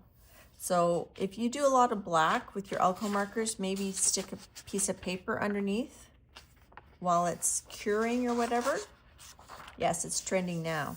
So where it's yellow, I think, so I decided, well, I'll just do like that splotch technique, and then where it's yellow, I think I might color the background in gray or some other light color, and then do the shading. So you do shading to make this look like it's sitting on top. So I haven't finished that. And I'm working on a page, a buddy color with my sister. I think I mentioned that. I'll show that when it's done. Now, the other thing I did this week was I did a collage. So I had some stuff sitting on my desk, and I did this collage. It's very simple, very appropriate for our weather. So I had this magazine page. I think it's from National Geographic. And what I did was I had this element sitting out on my desk. So this is one of those sticky, slightly 3D elements from Seven Gypsies. So I put this underneath the magazine page, and then I used my sanding block to just lightly sand the magazine, and then you get a cool effect. It almost looks like stars there. And I had these Timmy people sitting on my desk for when I decided not to do that winter journal. So I just stuck this down, put them on top. This was just a piece of magazine that was sitting on my desk. And then this was from another collage that, where is it? That I had cut out the moon. You know, it might be in a different, oh yeah. So I cut out the moon from here. So that piece was sitting somewhere, and I decided I'm gonna stick it on there. So that's done. And then in Instagram, I put it on with the music called I Live in Canada. So I live in Canada, yes I do. Snow in April, -10 in June. Frostbite by the light of the moon. It's fun on Instagram when you post songs, like you're looking for songs, you just put in a few little words and you get different things you'd never heard of. Thanks. So Dar put in the embroidery effect. So this is a book sent to me by Lindy. These are Dee Dee inspired collages. She sent me these papers. Anyhow, I'll do a flip through once that's finished. It's not finished. Last week I had started that book inspired by the Half-Ass Crafter, and I told you guys, so we did this page. I didn't really work on it anymore, but what I did do is I went through, and it's a sewn book, so I went through it and I pulled out about this many pages, and then I glued the pages together. So that has a little bit of room. So instead of having all these pages in, I took out, I don't know, 30 pages or so, like every other page-ish. And then I glued them together. So these two are glued together. This one's not. So that's ready to receive some gel prints to do some snarky, little snarky bits. So that's what else I did. And then these I think I'm gonna put in there at some point. I did finally find this little book I was working on, this meander journal we'd started a few months back. So I glued in the rest of the images, and then I just have to do the shading. And then when that's done, I'll do a flip through of that. Last week, I forgot to mention that I was on Carol, My Quiet Corner's channel, and I finished this book that I had shown in my deconstructing or thinning my journal hoard. So I had finished these 2 pages on her channel and the back. And then after the stream, I added this tassel and some charms. So you can check out Dee Dee, not Dee Dee's, you can check out, well, this is a Dee Dee inspired tassel. You can check out her channel, and you can check out Carol My Quiet Corner. And then on that clearing my hoard, I had shown this journal, which is my Magical Forest journal, and I had one page, a couple pages left, so I did finish those. So here I added this gel print as a tip in. This page was already done, so I tipped in this gel print, and then I had this maze from a magazine, so I glued that on, and then I glued on that maze, and then I just stuck on some stickers from that little book that I showed last week, that little, it's not a sticker book, it's like a little ephemera book, so I stuck those on there. And then and this turns, and then I had this already, so I added just one of those pages from that ephemera book, and then oh, there's some glue on there, and then I just inked the edges, and it says gold and gem sat atop her head with some wordfetti I had. And then on this page I just added another one of those little sticker, it's not sticker but ephemera, and then another Art Nouveau. I punched it out of some, it was a washi tape. So I put the washi tape on a piece of cardstock, and then I used my circle punch to punch this out, and then I glued it on. This background page was made with balloons on the gel plate. Thanks, Jean. Good to see you. Hi, Keeks. And then I had taken out this image. I decided not to do an image transfer. I just stuck it down on this wood background. And that's it. So this journal is now done. So those two are done. A steampunk is done. So I cleared out some spots in my closet. Was that everything? I think that's everything I had to show. So let's see if this is dry, and then we can do, yeah, so that's pretty dry. So let's smear on some paint, and then I just grabbed out some texture tools here. So I thought we could smear the paint, add some texture, let it dry, and then do our pickup. So we talked about using blue. We could use this teal blue. Thanks, Vale. Okay, so I'm gonna put a little stripe of the blue, and then I'm gonna just pull it through with a silicone scraper, like that, and then add texture. It might be tricky here. I think I'll just do here, a little bit here, and a little bit there.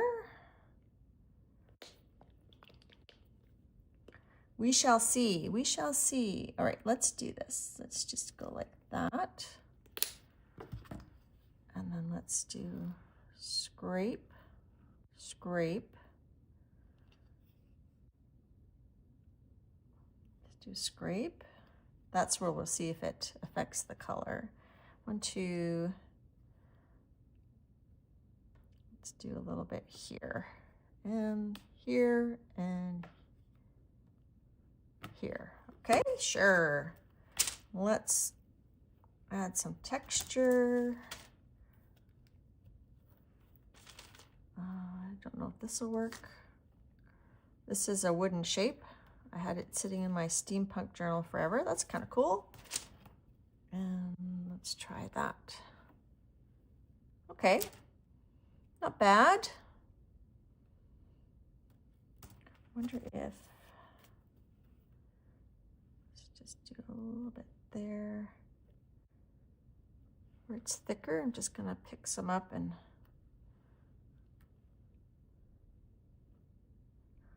so pick up colors. I'm thinking white, but I want it more grungy. So maybe we need another color besides the blue. Let's turn it over and take a look. Hi, Nancy Lee. Okay, so let me put this in. We're not going to touch it down. Okay, so we got, I think we need some more. We got our paint, acrylic skins. We got the table's got some pink. Maybe we need a bit of pink. We got the turquoise. I can see here it is going to, I think it is going to show through the background, like the leaves. Let's let that dry and then add maybe like a peach kind of color. And then we can pick it up with a whitish color.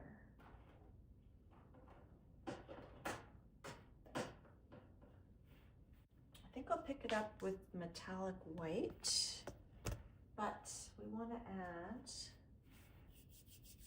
I'm thinking,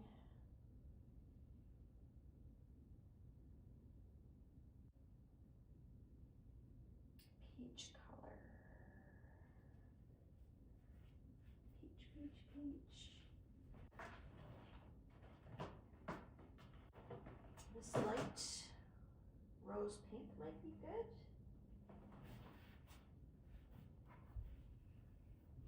Let's do that. I need a baby wipe. So I mentioned earlier that I'm on this week and then I won't be on again till May. And today, I haven't even looked at my watch. Carol's not going to be on, so I might go a little long, which I think I'm going to need it to finish this. And Keeks, I was hoping to do that other transfer technique, but I don't know. All right, let's just go ahead. So there's pink here. This is like a lighter color pink. I'm just gonna put it right on here. We're just winging it, people. Okay, I'm a right-handed squeezer, I think. Okay, so I'm just gonna put a little bit on here. And then we'll just do a few more splotches.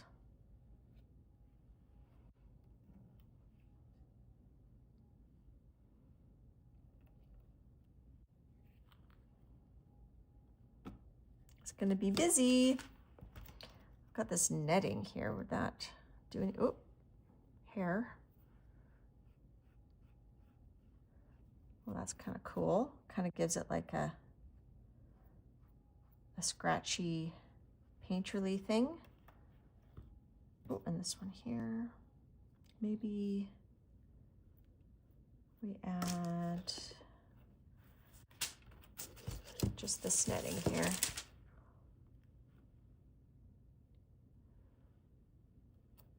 Ooh, I like that. Just a hint.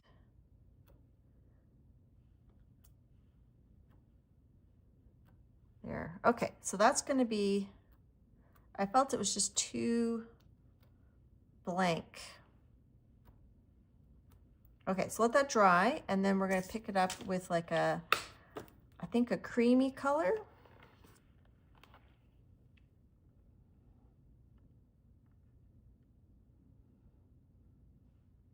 Okay.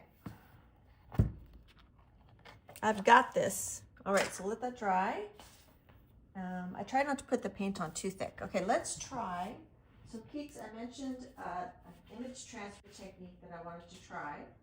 I don't remember who did it. If this works, I will link her below. So I spread on some black Liquitex Basics paint, a thin layer. And then what she does, and then you let it dry, and then she does her image transfer over top of this. So that is, we'll see if it works. But did I pull an image to transfer? No, I did not. So let's use something that we know works. So I know that Vogue works 100% of the time. Well, 98% of the time. So let's pull out a high contrast image from Vogue, and we'll try this. Let's see. This is an old one. I need a new one. That's kind of cool. Let's see.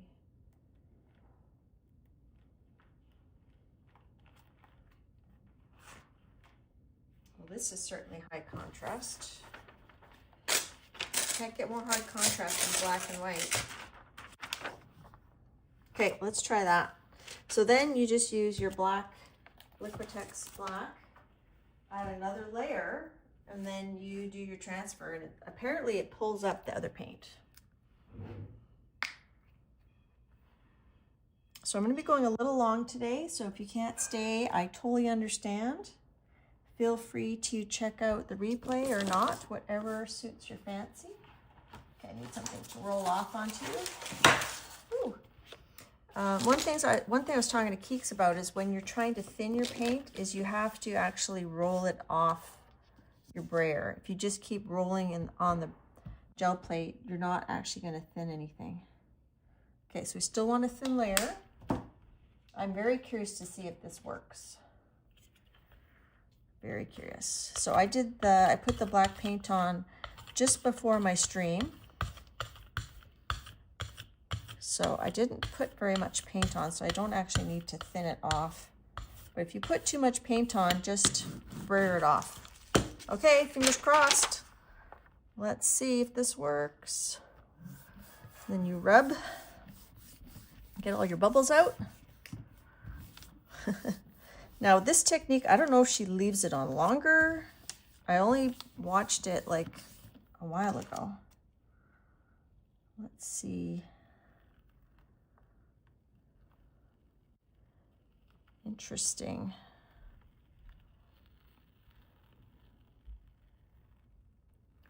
So I think it works. I think I would need more practice. Ooh, there we go. So you can always put it back down.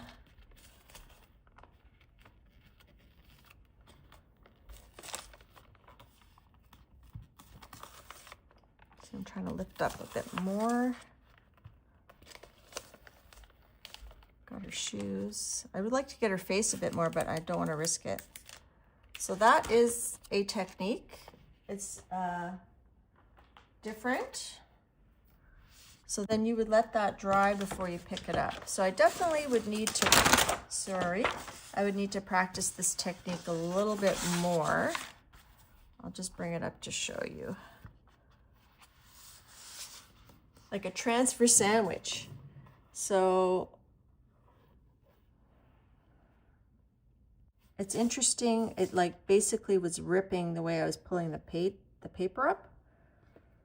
So I think with more practice, that might be a good technique for the collage soup books. Because it is very dark. Where it's dark, but I wonder if I didn't leave it on long enough. So if you guys want to play with that technique and give me some tips, I would appreciate it. And I'm going to write myself a little note to link that. I don't remember who did it, but I will check it, see if I can find it. It was either YouTube or Instagram. Okay, so this is all dry. So I'm thinking for the pickup, maybe we do cream and we do white. And we kind of do skip layering so that it's not just one even color. I do like this parchment. I'm partial to parchment. And I do like my metallic white, which I think I took it out, didn't I? No, I did not.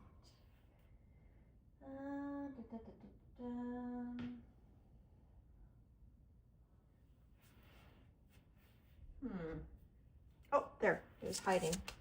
And remember, for image transfers, you don't just have to use black. You can use other colors. I find darker colors are better, and then picking up with light things, with light paint, it kind of works with my eye better. I have done an image transfer video where I did use like white. I used gesso, white gesso, I think. But your light colors have to be very opaque for it to like kind of make sense with your brain. I feel like we need just a hint of yellow. Like just a very, very, very... Do I have a light yellow? This, Naples yellow. Just to warm it up a smidge. Okay, let's go for it. Everything's dry. Okay, so I'm gonna put a little bit of yellow, a little bit of parchment, and I want this to be very bright, so I'll do a bit of white kind of more in the middle. This metallic white. All right. I'm going to move this soft tool so it doesn't get paint on it. And I'm going to zoom out a bit because I feel like I'm still... Okay. I was going to skip roll. So you can't skip roll with a big brayer like that. You need a smaller brayer. So even something like this 2-inch one works good, but I'm just going to use this one because I know I want a lot of white there. And ooh, you want enough paint to pick up your tissue. Just make sure that tissue gets covered. I feel like I'm gonna have to add more paint to this to pick up all those pieces. Let's see, we might have some empty spots, but that's okay. And it's always good to have some paper ready, which I didn't have any paper ready. Okay, this is a bit thicker copy paper. Okay, let's put that down, give it a good rub.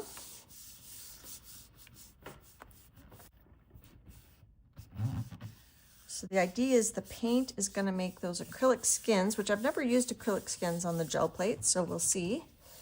And it's supposed to make the tissue and the collage paper stick, which I have done, so that should work. Just giving it a really good rub. And then we'll have to let that dry.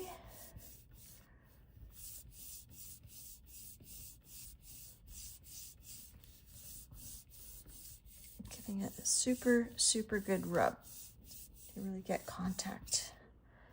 All right, and then we let that dry. And you know it's dry when the paper doesn't feel cool or damp. So I'm gonna put this over somewhere else. I have one more thing to show actually. I'm gonna put my little fan on it. How's my sound been today? I noticed that last week my sound was a bit echoey because I don't think I turned my mic on. Okay, so let that dry. And then I'm going to show you, I have another flip through I forgot about.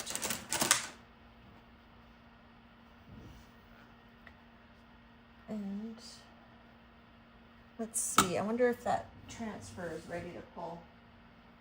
You want to make sure the paint is dry before you try to pull it. Let's see. I could do that too before I do my little flip through. It feels pretty dry. Let's pull that. I'm feeling neons with this. Let's just keep it simple. We'll just do pick up with neons. And then that paper, I used to use the Hammermill 32 pound, but I was running out. So I got this paper from Staples. It's 26 pound laser bright white. So it's a little bit thicker than your usual copy paper. And not quite as expensive as the 32 pound Hammermill. I do prefer the 32 pound Hammermill though. It is very nice paper. Okay, it looks like this fell again. Come on, let's not get too saggy. Ugh, there we go. Okay, so let's just go for it. And then I have my Smack and Dragon journal from quite a few years ago to share with you. So we should have pink and a neon yellow. This is kind of like Chris Loud's color combo he did. And then in the middle we should have like an orange. So we're winding down. We just got a couple pulls to reveal. And then I guess I'll do those ghost prints on the orchids another day because I don't think I'll have time. Well, I might stick around and do it.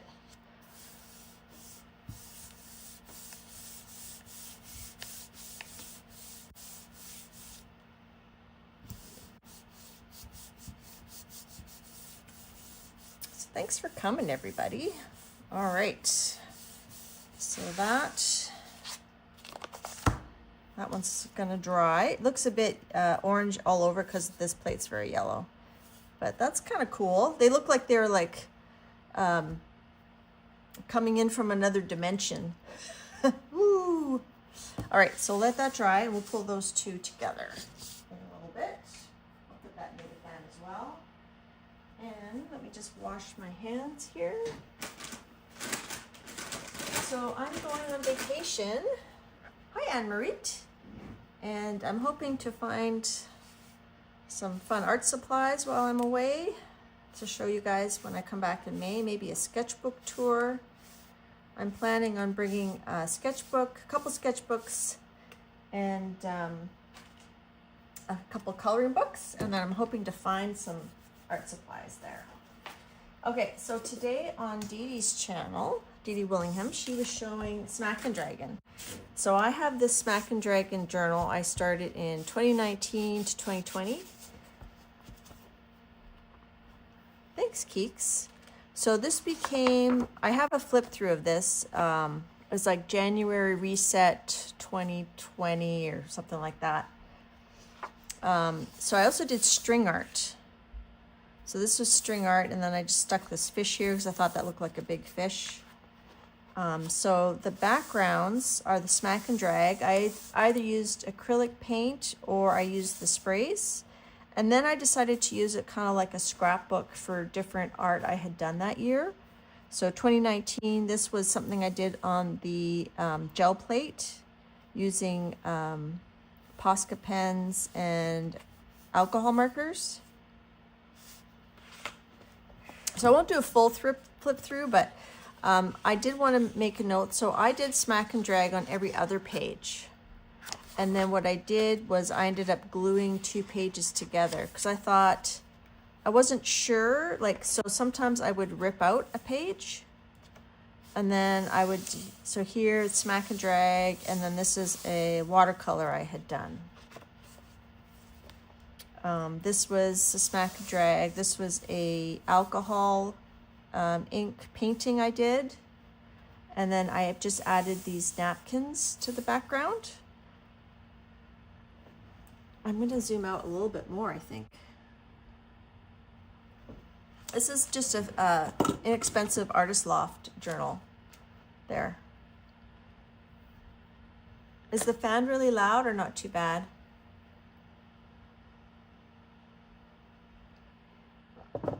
Okay, and then again, I skipped a page. And then on the, actually I wrote out what I used here. So this one says Bombay ink smack and drag, napkin collage of succulents. So Bombay ink is permanent. So I knew that if I added stuff on top, it wouldn't reactivate. This one says this is Bombay ink. This one is Bombay ink as well. So Bombay ink is like an India ink. So sometimes on your smack and drag, and you can add collage. In this case, I added some sketching. So I would like to get back into sketching more. So I wrote Bombay ink smack and drag background, elephants sketched with pit pens, July 2019. Smack and drag must have been hard in such a big book. Yeah, I don't remember. It was fun though. I like this elephant. I think I did a pretty good job making him look realistic. Bombay ink is like a little bit shiny. The fan is okay. Hi, sister. So see, I just kind of glued the 2 pages together very loosely. And then here this says, pigs are, why is that not lying down? Pigs are friends, not food. So I kind of saw a pig shape in here. So I drew a pig. Bombay ink background, pig in pit pen, I think. Okay, and then this one, I don't think I had a smack and drag. I wrote washi tape and washi tape packaging over Bombay ink background. Napkin heart collage to mimic magazine branch with hearts. Large tree with acrylic paint and stencil. Tied together with acrylic paint swirls and mist, March 2020. So this is actually the box from the washi tape. And then I kind of like use that DD like where you take the baby wipe, do the baby wipe painting. So that's the packaging. This is the actual, this is washi tape. This is a stencil, the tree's a stencil. Oh, the magazine page here had hearts on it. So then I used a napkin to continue those hearts. And then this is washi tape. And this is the washi tape packaging. Carol says, I need to use up my inks. They are starting to dry up. Yes. This was fun. I remember this. So in 2019, we were doing Fib Paint Along with, I think, Debbie Epps, Kathy Berg, Colleen, the Scrap Chick, Beth Schuler. We had, someone had a book about whimsical animals. So on this smack and drag page, I thought this was a good spot to put this goat. So you can still see the color underneath it. I wrote George the Gouache Goat. So I guess I did him in gouache. Bombay ink background, goat in gouache. I like his little white eyelashes. And then this was a giraffe, obviously. So Bombay ink background, I can tell. And then reverse painting with green to bring out the giraffe. And then adding the details. I got to get back to this. Pit pen sketch, acrylic background, additional Bombay ink. I think I probably added additional Bombay ink to colorize him here. That was fun. This is Bombay, well, I don't know what ink it is. Bombay ink, but I remember this is using tracing paper. Dee Dee talks about using your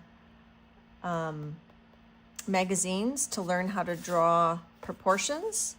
So this was the tracing paper over magazine images, and then I just kind of colorized them. And I think I glued them down, and then I just colorized them. Do I like K-drama or C-drama? I don't know what that means. So ladies traced from magazines onto tracing paper, then glued in with matte medium, added color to ladies with watercolor. So that's one of those magazine ladies. That's a magazine lady. I know I used pan pastels over her and fixated. And then I added washi tape and like magazine images for a collage. And that was in, I didn't date that, but 2020. So I'm skipping every other page. I didn't do the smack and drag. So I liked the smack and drag background color, so then I just added a collage and some texture paste, and I think I added ink to the texture paste. Modeling paste through stencil, watercolor, and drip accents. That's a atlas. And then this, the Bombay ink here, and then I think did I smack it together? I don't remember. But then I Zen doodled these two fish and I painted out, reverse painted around them with black and made like a galaxy background. This is in 2020. So that was a lot of doodling. That's a lot of doodling, but I enjoyed it. I think that's with like Posca pens and Pitt pens.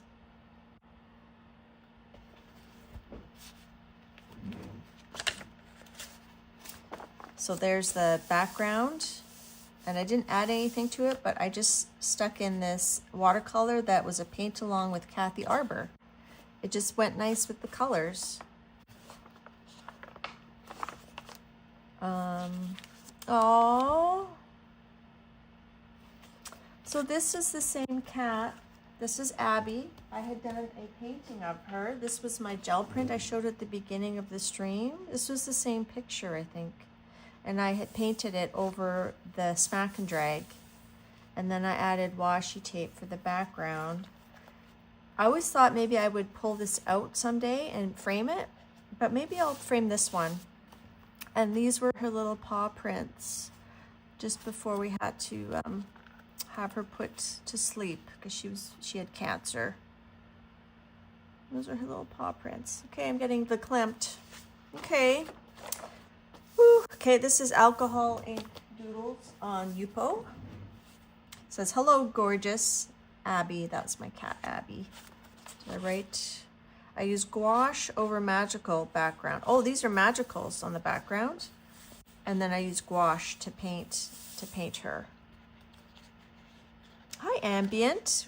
Just going down a trip down memory lane while my gel prints dry. This was, okay, so there's a background. It says Magical's background, sketch with inktense, acrylic paint sky and purple ground, shading with inktense pencils, more details with Posca and colored pencils, April 2020.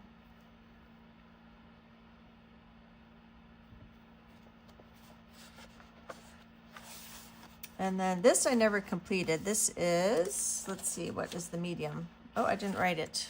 Oh, it says Magicals. So the background, I had ideas of what to put in here, but I just tacked them down. I think it needs something here. And it's not finished, but that's okay. Got Tom Cruise parachuting down to see the swamp thing, and then Frodo and Bilbo. Well, have a good walk, Ambient. Just watch where you're going. This, I remember, this was my lovely mod, Cheshire Cat. I don't know if she's still here. She had sent me some napkins when I first became a fib. And this is one of the napkins she sent me. I think this is two. And I just did a napkin collage. It says Magicals background. So Magicals, once they're solubilized and they dry, they're basically permanent, right? So then it says Magicals background, napkins from Happy Mail, Norma and Dar, crackle paste through stencil, and then Magicals dripped on top. So some of that, this is Magicals here. It's all crackly. That's the texture paste. You can see there's texture to that. So very simple. They were lovely napkins. Oh gosh, this is a thick book. There is, okay, I'm going to stop talking about each page, and there is a flip through of this book. I will link it. I will link this journal, Smack and Drag journal. So I'm just going to do a quick flip. If you want details, it's hard for me not to talk about. It's like going down memory lane. I have to say, this is done on watercolor paper using the Elegant Writer pen, and then when you add water to it, it separates into different colors, and then I added more watercolors on top. Okay, that's all I'm going to say for that one. But see, I skipped a page each time so that, okay, I'm not going to talk about them. I'm just going to do a quick flip. If you want more details, go ahead and check out the thing I'm going to link. I'll call in doodles on you both. Scarlett Johansson. This is stamped, embossed stamped. Oh, this is some zines I made. Favorite zines. This is in 2020. This is Janet is the Ruler Queen. She'll make a mess to please Eileen. Smack and drag could well be her bane. I don't know if you guys could see that. There's lots of details. But Magicals and pens give her happy brain. She also loves to watercolor and Zentangle. So I did all the illustration in this. And think monkeys are her spirit animal. Beware trolls, she'll boot you right out of chat because she's always got her streamers back. So a zine, you take one piece of paper. Well, this is how this zine is made. I took one piece of paper, I drew my images, and then you can photocopy it and send copies to people. So this is the, I don't know if this is the photocopy, I think. I think I sent the original to Janet. And then I did one for Dee Dee, and this is July of 2020. It says, Dee Dee is a busy bee.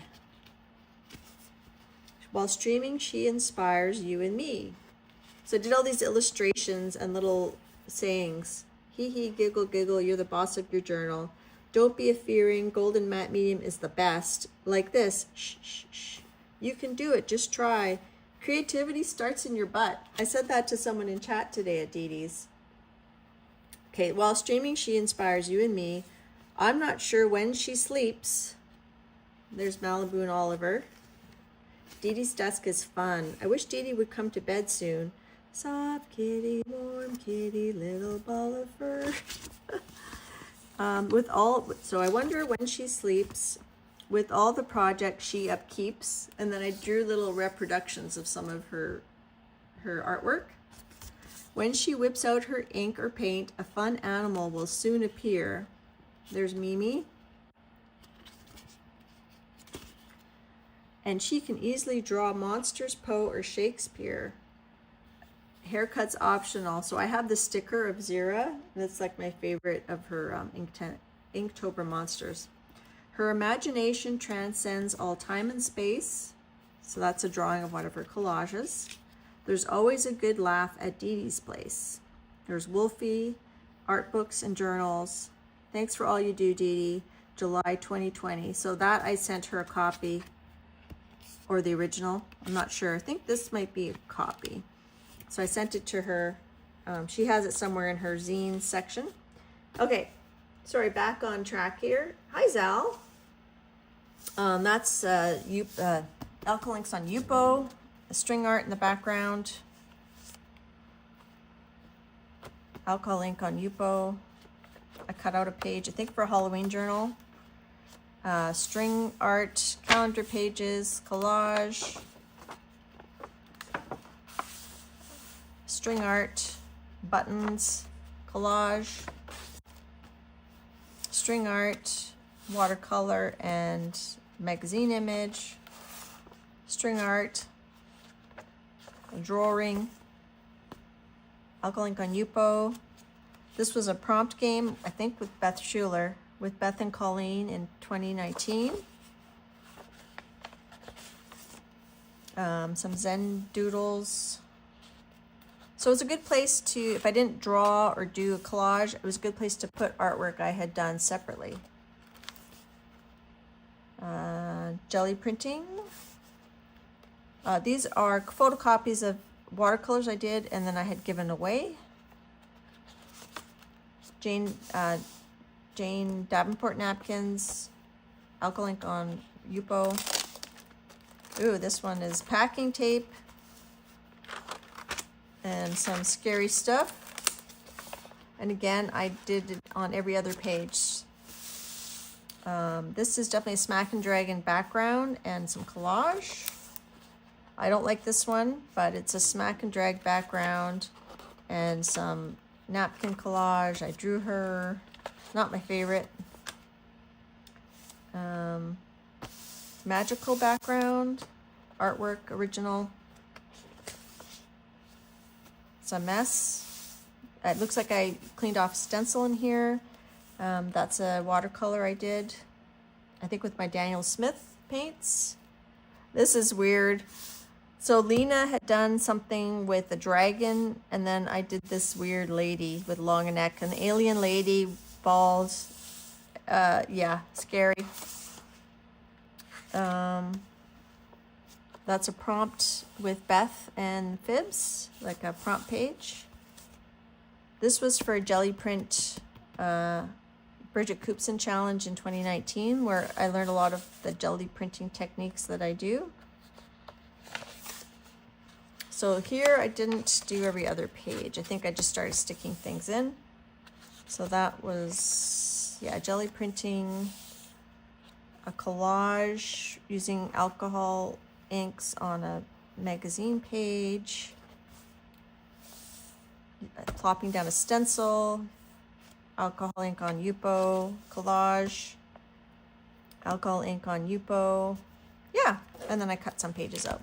So that's a basic flip through of this 2019-2020, mostly Smack and Drag backgrounds. So let's pull those prints. And I'll link the full, I just did a full flip through, but if you want more details or slower, you can watch the other one. Okay, let's see if these are ready to pull. Let's bring them over. Okay, so this is the one we did with the orchids. So the tissue paper attached very well. You can see the background because it had spaces in it. The paint from the pickup went through. Oh, the orchids look good. And then we have a ghost print. I can pull that. Oh, we missed, I can take that off and glue it down. That's the acrylic skin. There's the tissue. So that worked out really fun. So I can take this little piece off here that didn't, oh, maybe I can't. Can I extract that? So I could glue it there, or I could just fill that in with something else. I have to sneeze. Oh, so sorry. So you can see there's lots. Looks like a bee there. There's lots left on the plate, so I can do a ghost print and then I can sketch.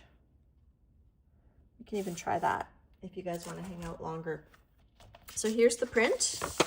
So I'm pretty happy with that. I think I have to add something here. So we have Elizabeth's paper stuck on well. We've got the tissue, the gift tissue paper. And then there's our orchids that we drew and colorized with pan pastels. We did that isolation coat, but I don't think it fully works. So I think for this aspect, I think I need more practice with it. But instead of an isolation coat, I could have painted white behind there to keep them full. But I don't mind it, you know, showing through the leaves. So I was kind of careful. I wasn't sure, so I was kind of careful not to do the paint over the flowers. You can see the gold in the stamens.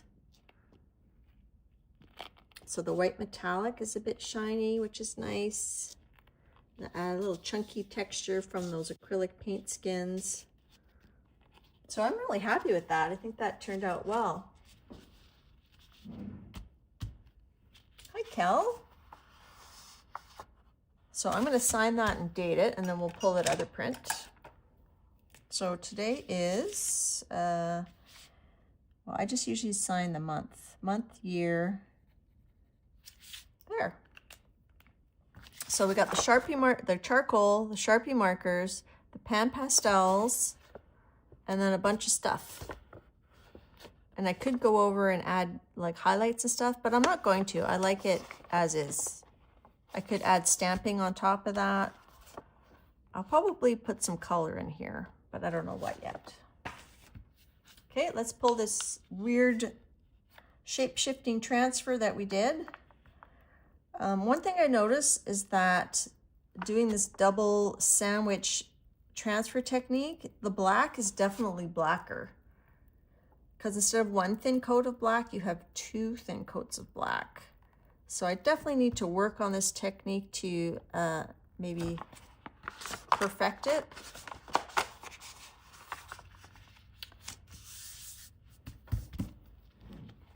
But that's pretty good. Like this, you know, it's not excellent detail. So I think it has potential. I think I need to work with it a little bit more to get used to it.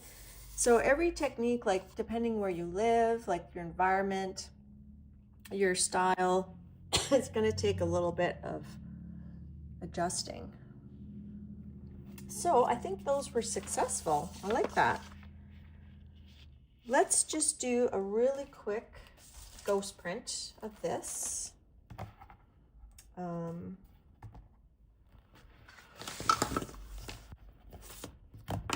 have to use a light color. I think I'll just use white, and then I'll add some sketches to it. So I'm going a little long today. If you have to go, I understand. So there's a bit of pan pastel left. I noticed the gold of the pan pastel looks like it came off fully. I don't see any gold remaining. And then once I have enough ghost prints of this, then I would, hi Christina. Oh, I think I said hi to you earlier. The black is blacking, that's for sure. So I'm going to use this Titan Buff to pick this up. Excuse me, it'll dry pretty quick. Then we can add some doodles. So I won't be here next week. Check out Anne Lars's channel instead. And I will be back in May. It's beating up a little bit. Let's get that on there real quick. I didn't really shake it very much. I probably should have shaken it. Shaken it. Apple says that that transfers very 80s album cover. Yeah. So those bright colors are, and they're definitely not light fast, Liquitex Basics and PBO Studio Acrylic. Fluorescent pink, fluorescent yellow. And then where they meet in the middle is orange because of color theory.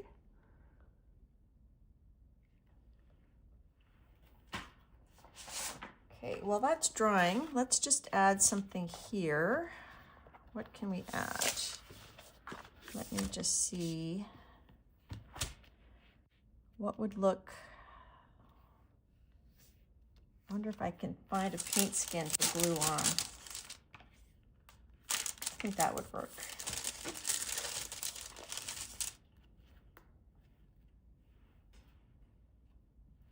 Let's see if we have any more paint skins that are thick enough.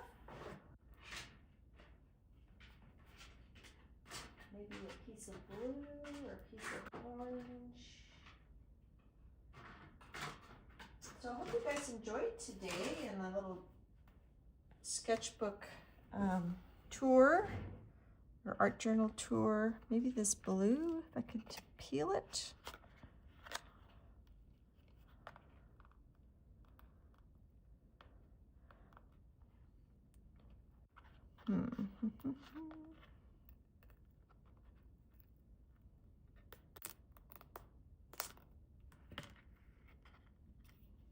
It's almost too bright. Too black, isn't it? What about a piece of this tissue? What if we just rip?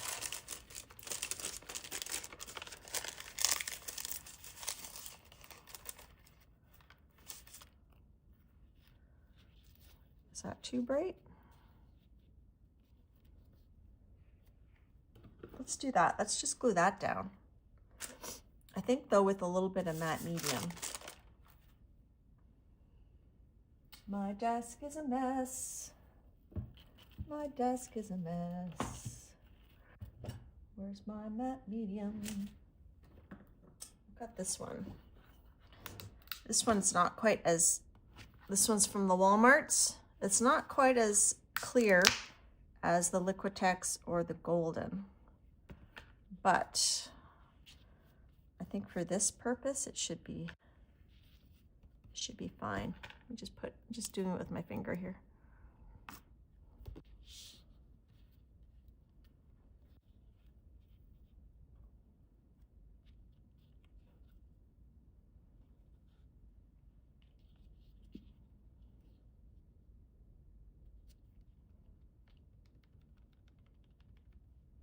There we go. And then see, this is the pan pastel. It doesn't come off really. It's pretty much stuck on there. Okay, now I need a...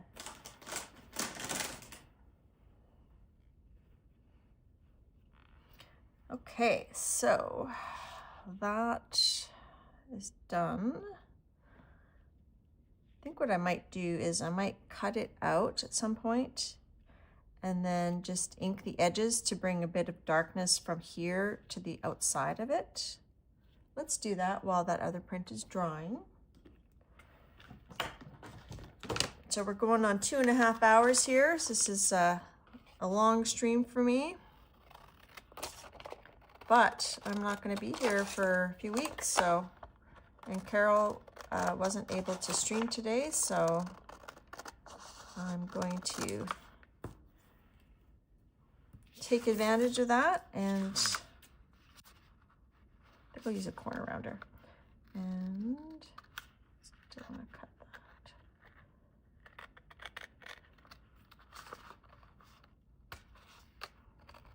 that. So what was the favorite thing from today for you guys, from today's stream? And I totally understand if you had to leave, come back, or not come back. I get it. There's a lot of... let's just kind of go under that. I know there's lots of people streaming. Life is busy, for sure. Okay, let's... corner cut those, and then we'll ink the edges. This pull, this is your favorite? Yeah, this was fun. I mean, one thing about streaming is I definitely find it pushes me out of my comfort zone. You don't have a lot of time to second guess your choices. You just kind of, you know, do it. Oh, I missed that corner. And sometimes it works. Like today, I think that was pretty successful. And sometimes it doesn't. Washi tape stream. Speaking of washi tape, my sister bought me some I'm almost out of my Janet washi tape, so my sister ordered me some from Amazon. and I haven't had a chance to, not had a chance to try it yet. It seems like it's more plasticky than the one that I got from Janet, that Janet sent me. So I'm thinking I probably won't, I doubt if I'll use it on the gel plate. I'll probably keep it for either printing from the inkjet, or we might try marbling on it.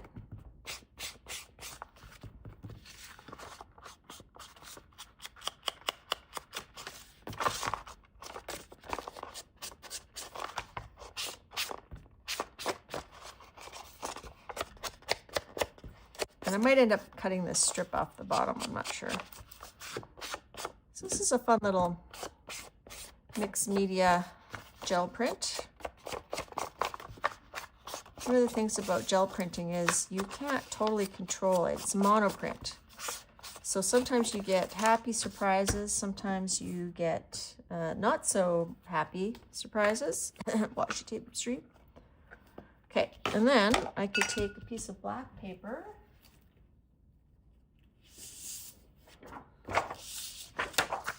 and mount it on there, and then I would add it to my my favorite gel plate print portfolio. I have 2 of them, 1 per year. This year I don't know if I'll have it full. This one might last 2 years. Okay, so we're just gonna add that, and then we'll pull that other one and just do a little bit of sketching. Elizabeth liked the elephants. Yeah, I should sketch more. I don't think, I'm not a very patient person, really.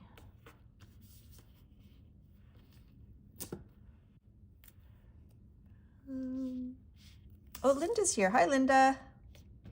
That's my friend I was talking about that we did the blueprint cozy coloring trend. We did that together. Okay, let's glue that on there.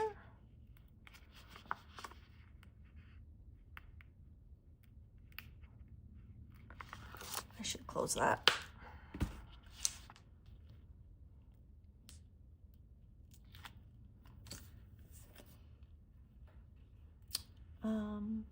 Did I miss Anna? Sorry if I missed you. For part of the stream, I was very, very focused on my pan pastel work on the gel plate. Let's look closely to see how well those colors blended. I'm glad I thought of doing the Sharpie markers to give it a bit more definition. I was happy with that. Okay, stand up. Linda knows I have trouble getting things straight.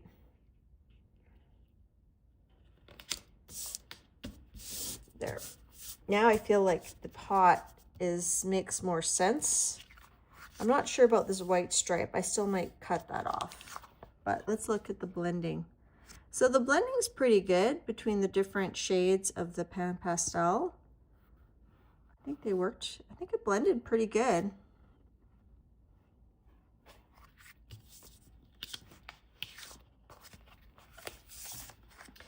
Janet says, watching Devin tells me that I might be way OCD.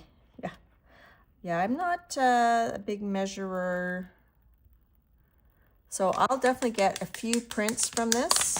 You can see there's still some pan pastel left on there. Janet, did you see the zine, my Janet zine that I showed? Now, I wonder if I took that, where is it? If I took that charcoal drawing that we started with, would I be able to press it on here? No, it would be backwards, wouldn't it? Yeah, it would be backwards. Some of the glitter came off the dragonfly. Okay, so now we could sketch on this. Let's grab a pip pen.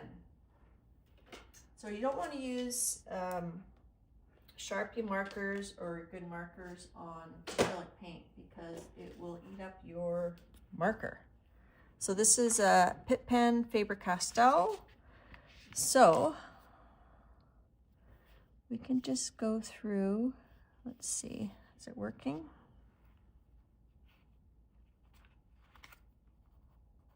No, this one doesn't work. Let's get a different one.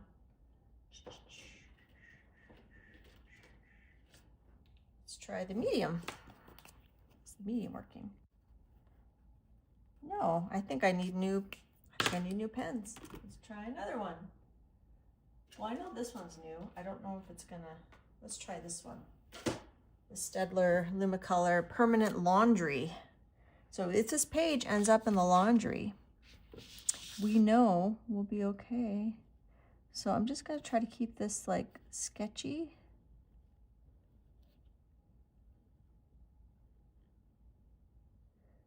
And then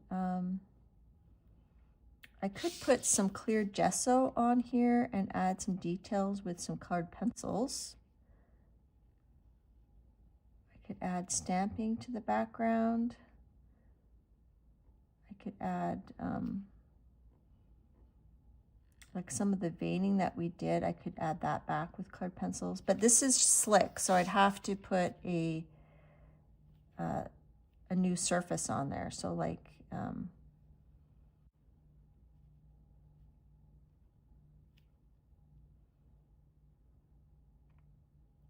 a clear gesso would give it some tooth back. And if my lines are a little bit wavy, that's fine by me. Gives it more of that sketchy look.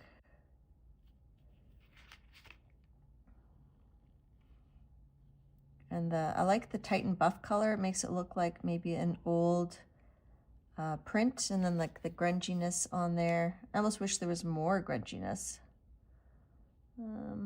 Let's see. Oh, that's the, I'm looking back at this one to see. Looks like an elephant. That would be a cool drawing, like an orchid elephant.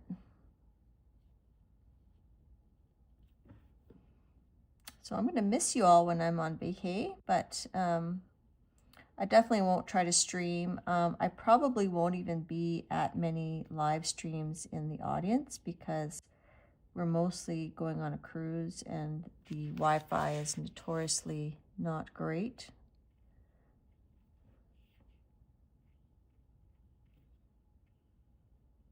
It's been fun doing a little bit of a longer stream, feeling a bit less rushed.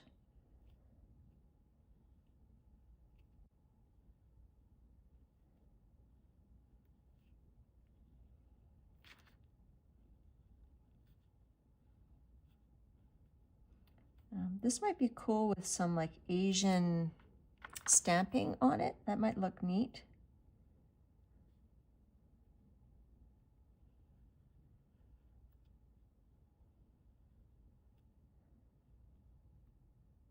So each ghost print would successfully, no, that's not right. Successful, no, not successful. Each subsequent gel print ghost pull will be fainter and fainter. But I do love me some pan pastels on the gel plate, I have to say. So I'm trying to keep this nice and sketchy.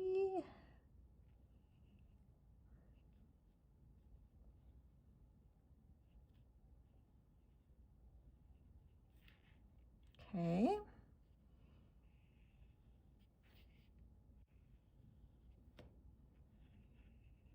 Occasionally I'm glancing over at my, I could glance at this, or I could glance at that, or I could glance at the black and white copy of it. And then I'm not one of those people who can draw in any direction. I have to turn my page. So I'm not looking at chat right now because I have to be looking at my paper.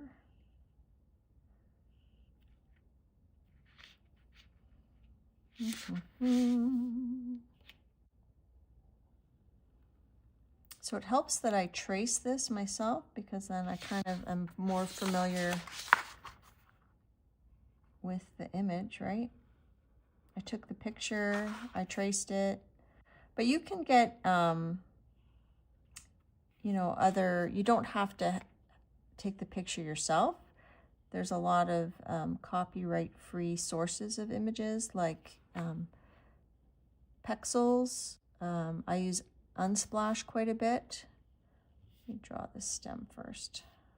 So what did we do? We tried to make the stick go in front. What did we do with that stem?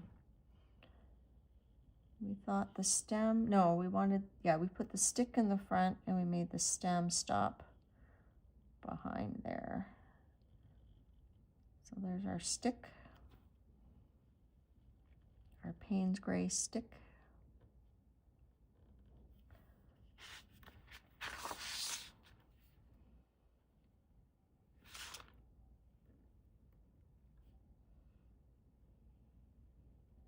So Janet got a new cat. His name is Jimmy. He's very handsome.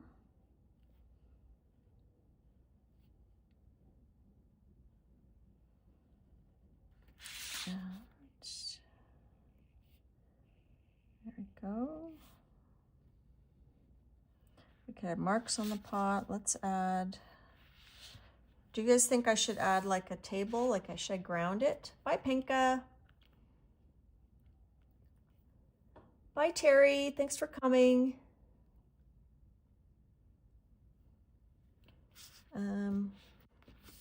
What do you guys think? Should I do like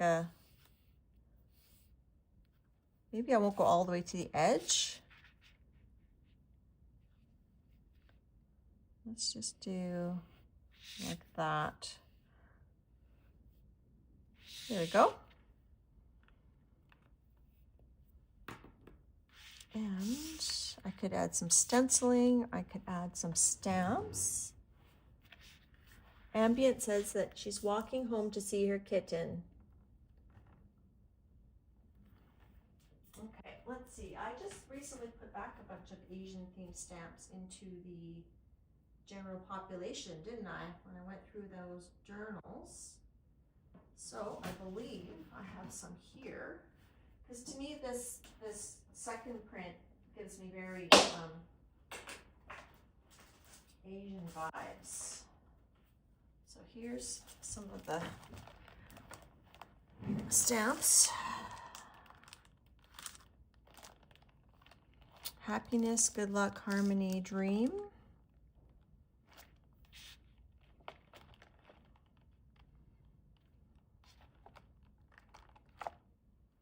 What if we do those?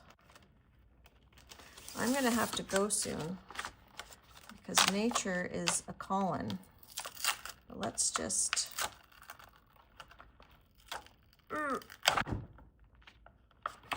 I haven't used these, obviously. Bye, Kathy. Thanks for coming. Yeah, maybe 3. Happiness, good luck, harmony. I could have put it in like this little thing, but I think I'll just put them there like that in black.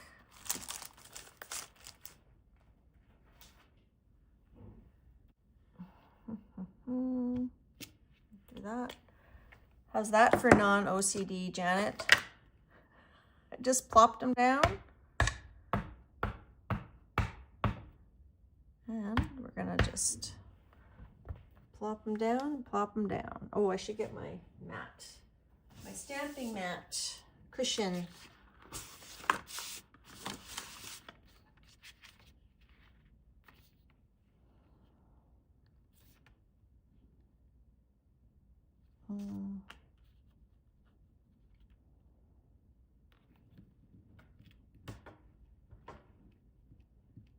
Hi, Dallas. Congrats on winning giveaway this morning. And boop.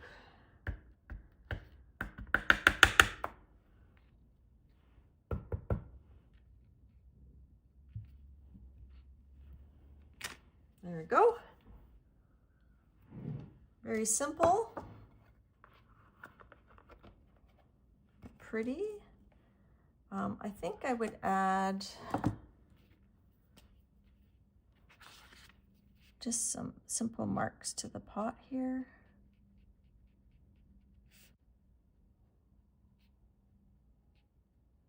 You could Zentangle those pots. And then I'd probably add just a really rough, super rough, non-straight outline.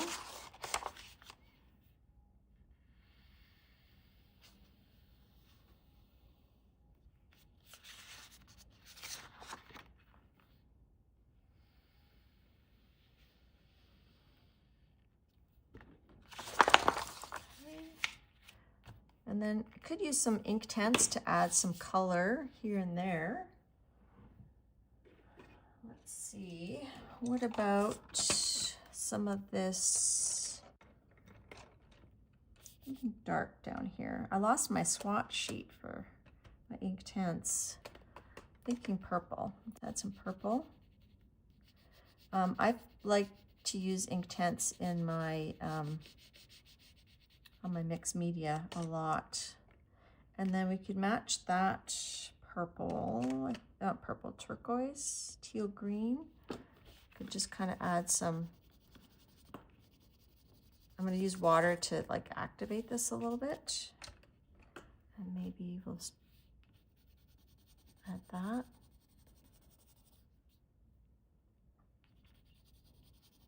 Just do like a soft sort of background.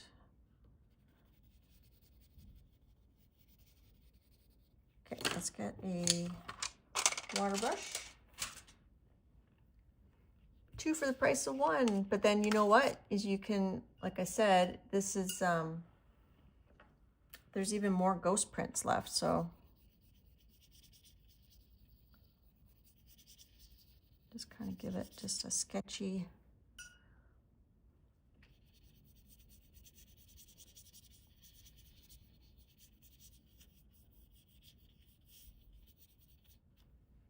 Even do that.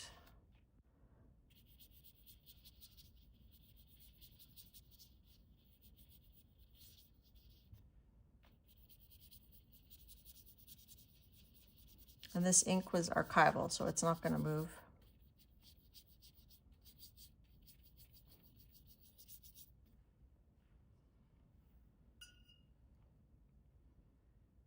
Thanks, Dot. Thanks for coming. Hey, Kimberly. How are you? We also made, we made this one first, and then this is the ghost print that we're just kind of adding a little bit of something to. And maybe we should make that pot this sort of orangey color, like a terracotta. Let's see, poppy red, no. Well, we could do poppy red and baked earth or willow baked earth. I think baked earth, and actually let's do the orange.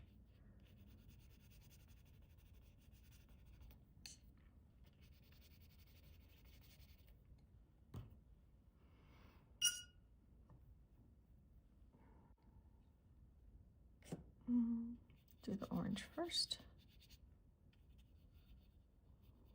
Inktense is great on over acrylic. Now, again, not light fast. So if you, I recently learned if you use Inktense straight from the pencil, it is light fast. But as soon as you add water to it, it's no longer light fast. Let's use a little bit of that pink that fell on the ground. Nope, that didn't fall on the ground. I feel like we need like a little bit just in here.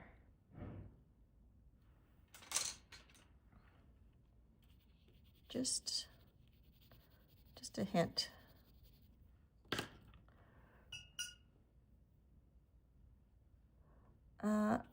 Didn't you win? Oh, maybe it's someone else. I thought you won at Dee Dee's. Maybe it was someone else. I thought you won bookmark today at Dee Dee's. Is that? I could be incorrect. If you didn't win a giveaway, you would know, because you had to be there to win it. So, sorry. Let's put a bit of yellow up here.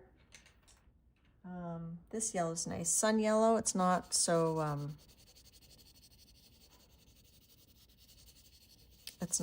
fluorescent. 150. Okay, so that's gonna be, we're coming on 3 hours, which I haven't streamed for 3 hours in a long time. Now, once you inktense, technically, once it dries, if you've solubilized it, once it dries, it then becomes permanent. Like you can't, it won't move with water. So I just want to try to get rid of the vertical lines by adding maybe intentional horizontal lines. And then I think it needs, last thing, just a bit of shading around the edge. So either charcoal gray, deep indigo, or black. I'm thinking black.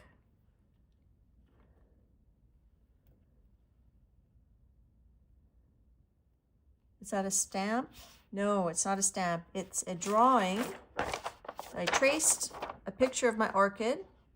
I traced it with charcoal, pressed it on my gel plate, outlined it with Sharpie markers, colorized with pan pastels, and then we did like a mixed media pickup. So here's the actual plant. Poor plant's going, I don't want to be bent like that. And then this is the first image. This is the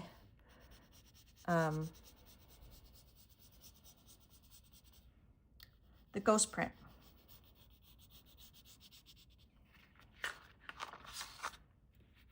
So we're almost done, just doing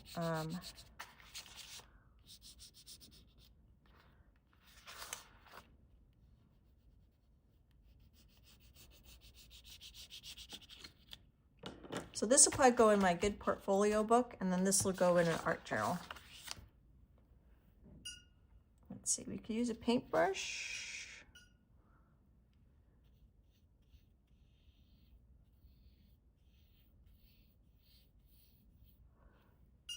Just to grungify it a little bit. It's looking too neat and pretty for me. Oh, gold splatters, right? Gold splatters would be cool. You guys are like, is this lady ever gonna get off? Like, come on, girl. Get your sorry off here. Oh, you're very kind, Anne-Marie. I just, I think because I don't know better, I'm not, you know, trained, I just YouTube trained. So I don't know to be self-conscious. I don't know that there's probably better ways to do things. I just kind of go for it. I think I mentioned before, like when I was young, I did dancing. And I think that taught me to really not care too, like you get kind of used to putting yourself out there and you don't worry too much about what people think. Okay, okay. Should we do just a little bit of splatter? I think we should. Okay, I'm just gonna cover that with something. We could just do this.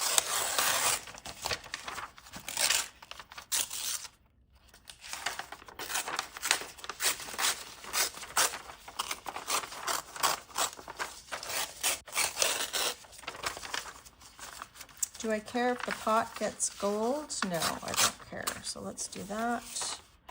And let's tear a little peekaboo window. I was watching, was it Colorful Country Life? And she has this gold spray. and I'm like, oh, I want that gold spray. It's so cool. It's in, I couldn't find the exact one, but I got a different gold spray in my cart. And let me move this out of the way. And then Apple said, I've made a charcoal transfer and gel print along with your stream. You've already posted on your Instagram. Cool. Let me just splatter this. And do you mind if I look for it and show it? Would that be okay? Now I am challenged when it comes to splatter.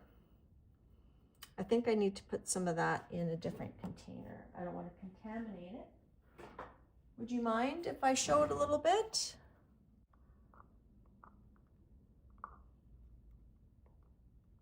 There, just put a little bit in here. This, I don't think this is the right brush.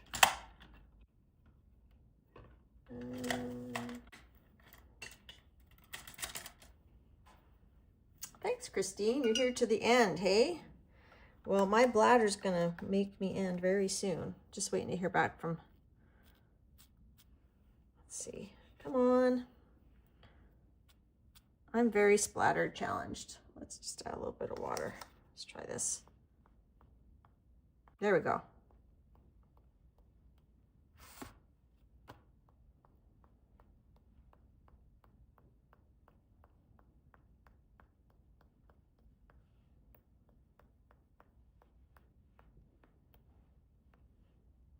Okay.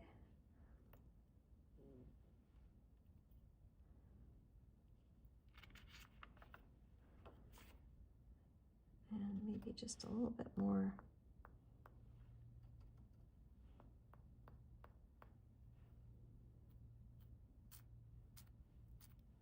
There we go. Oh, a bristle fell.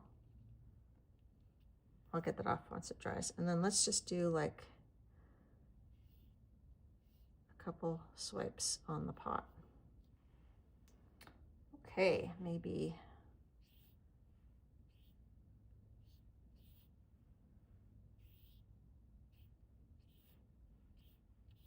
a couple swipes there.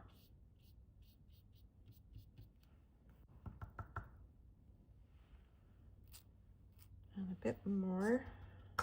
See if I can. I'm not a good splatterer. There we go. Okay. All right.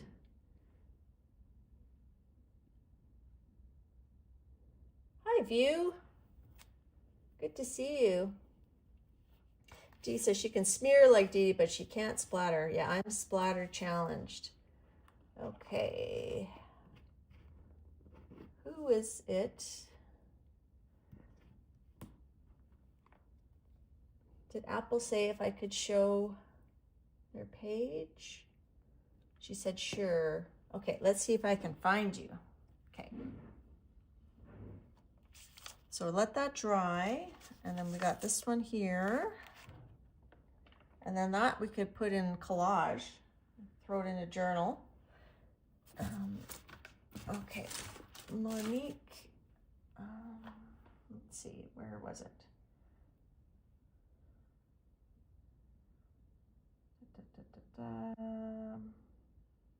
Monique_makes. Okay, let me look. And then I'll show the transfer and then we'll wrap it up.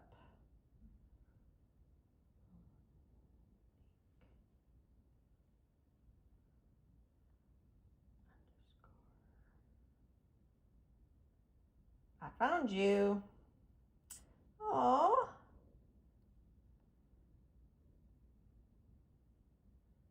That's nice. Can I show your picture with your pet too?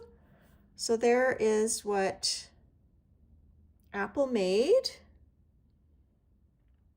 Please follow Apple at Monique_makes. Good job. I love it. I love it's very Matisse, maybe? Is that right? Now, before I show your picture, let me just see. You might not have said that I could show your picture. I won't show it, but you guys can follow Apple, who now we know is Monique. Apple said yes to her pets. Okay, let me go back here.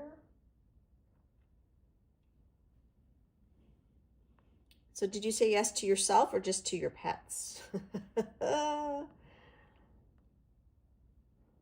there's her cat, and there's a doggy. Awesome. All right, Monique, I'm going to follow you. I didn't know.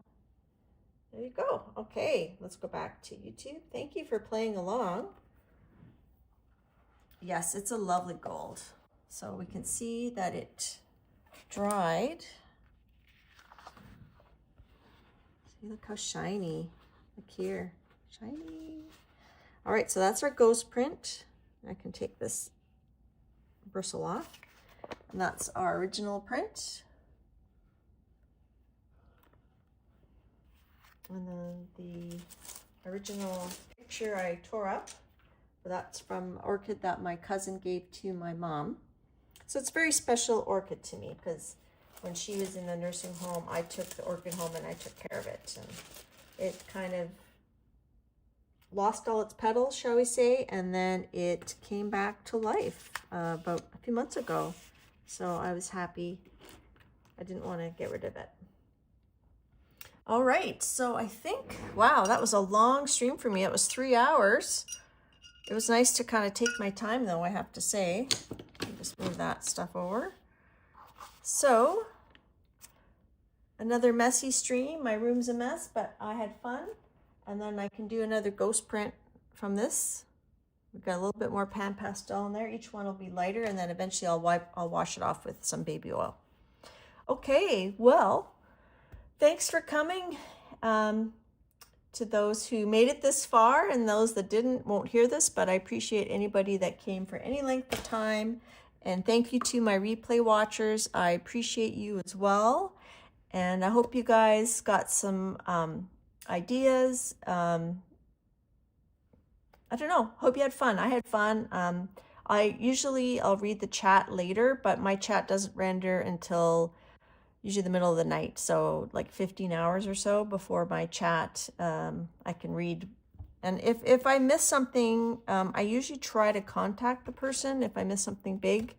Oh, this is crooked. There we go.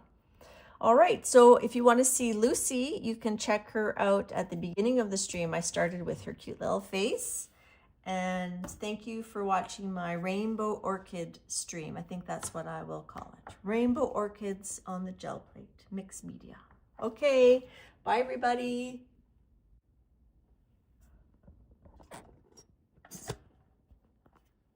Ciao.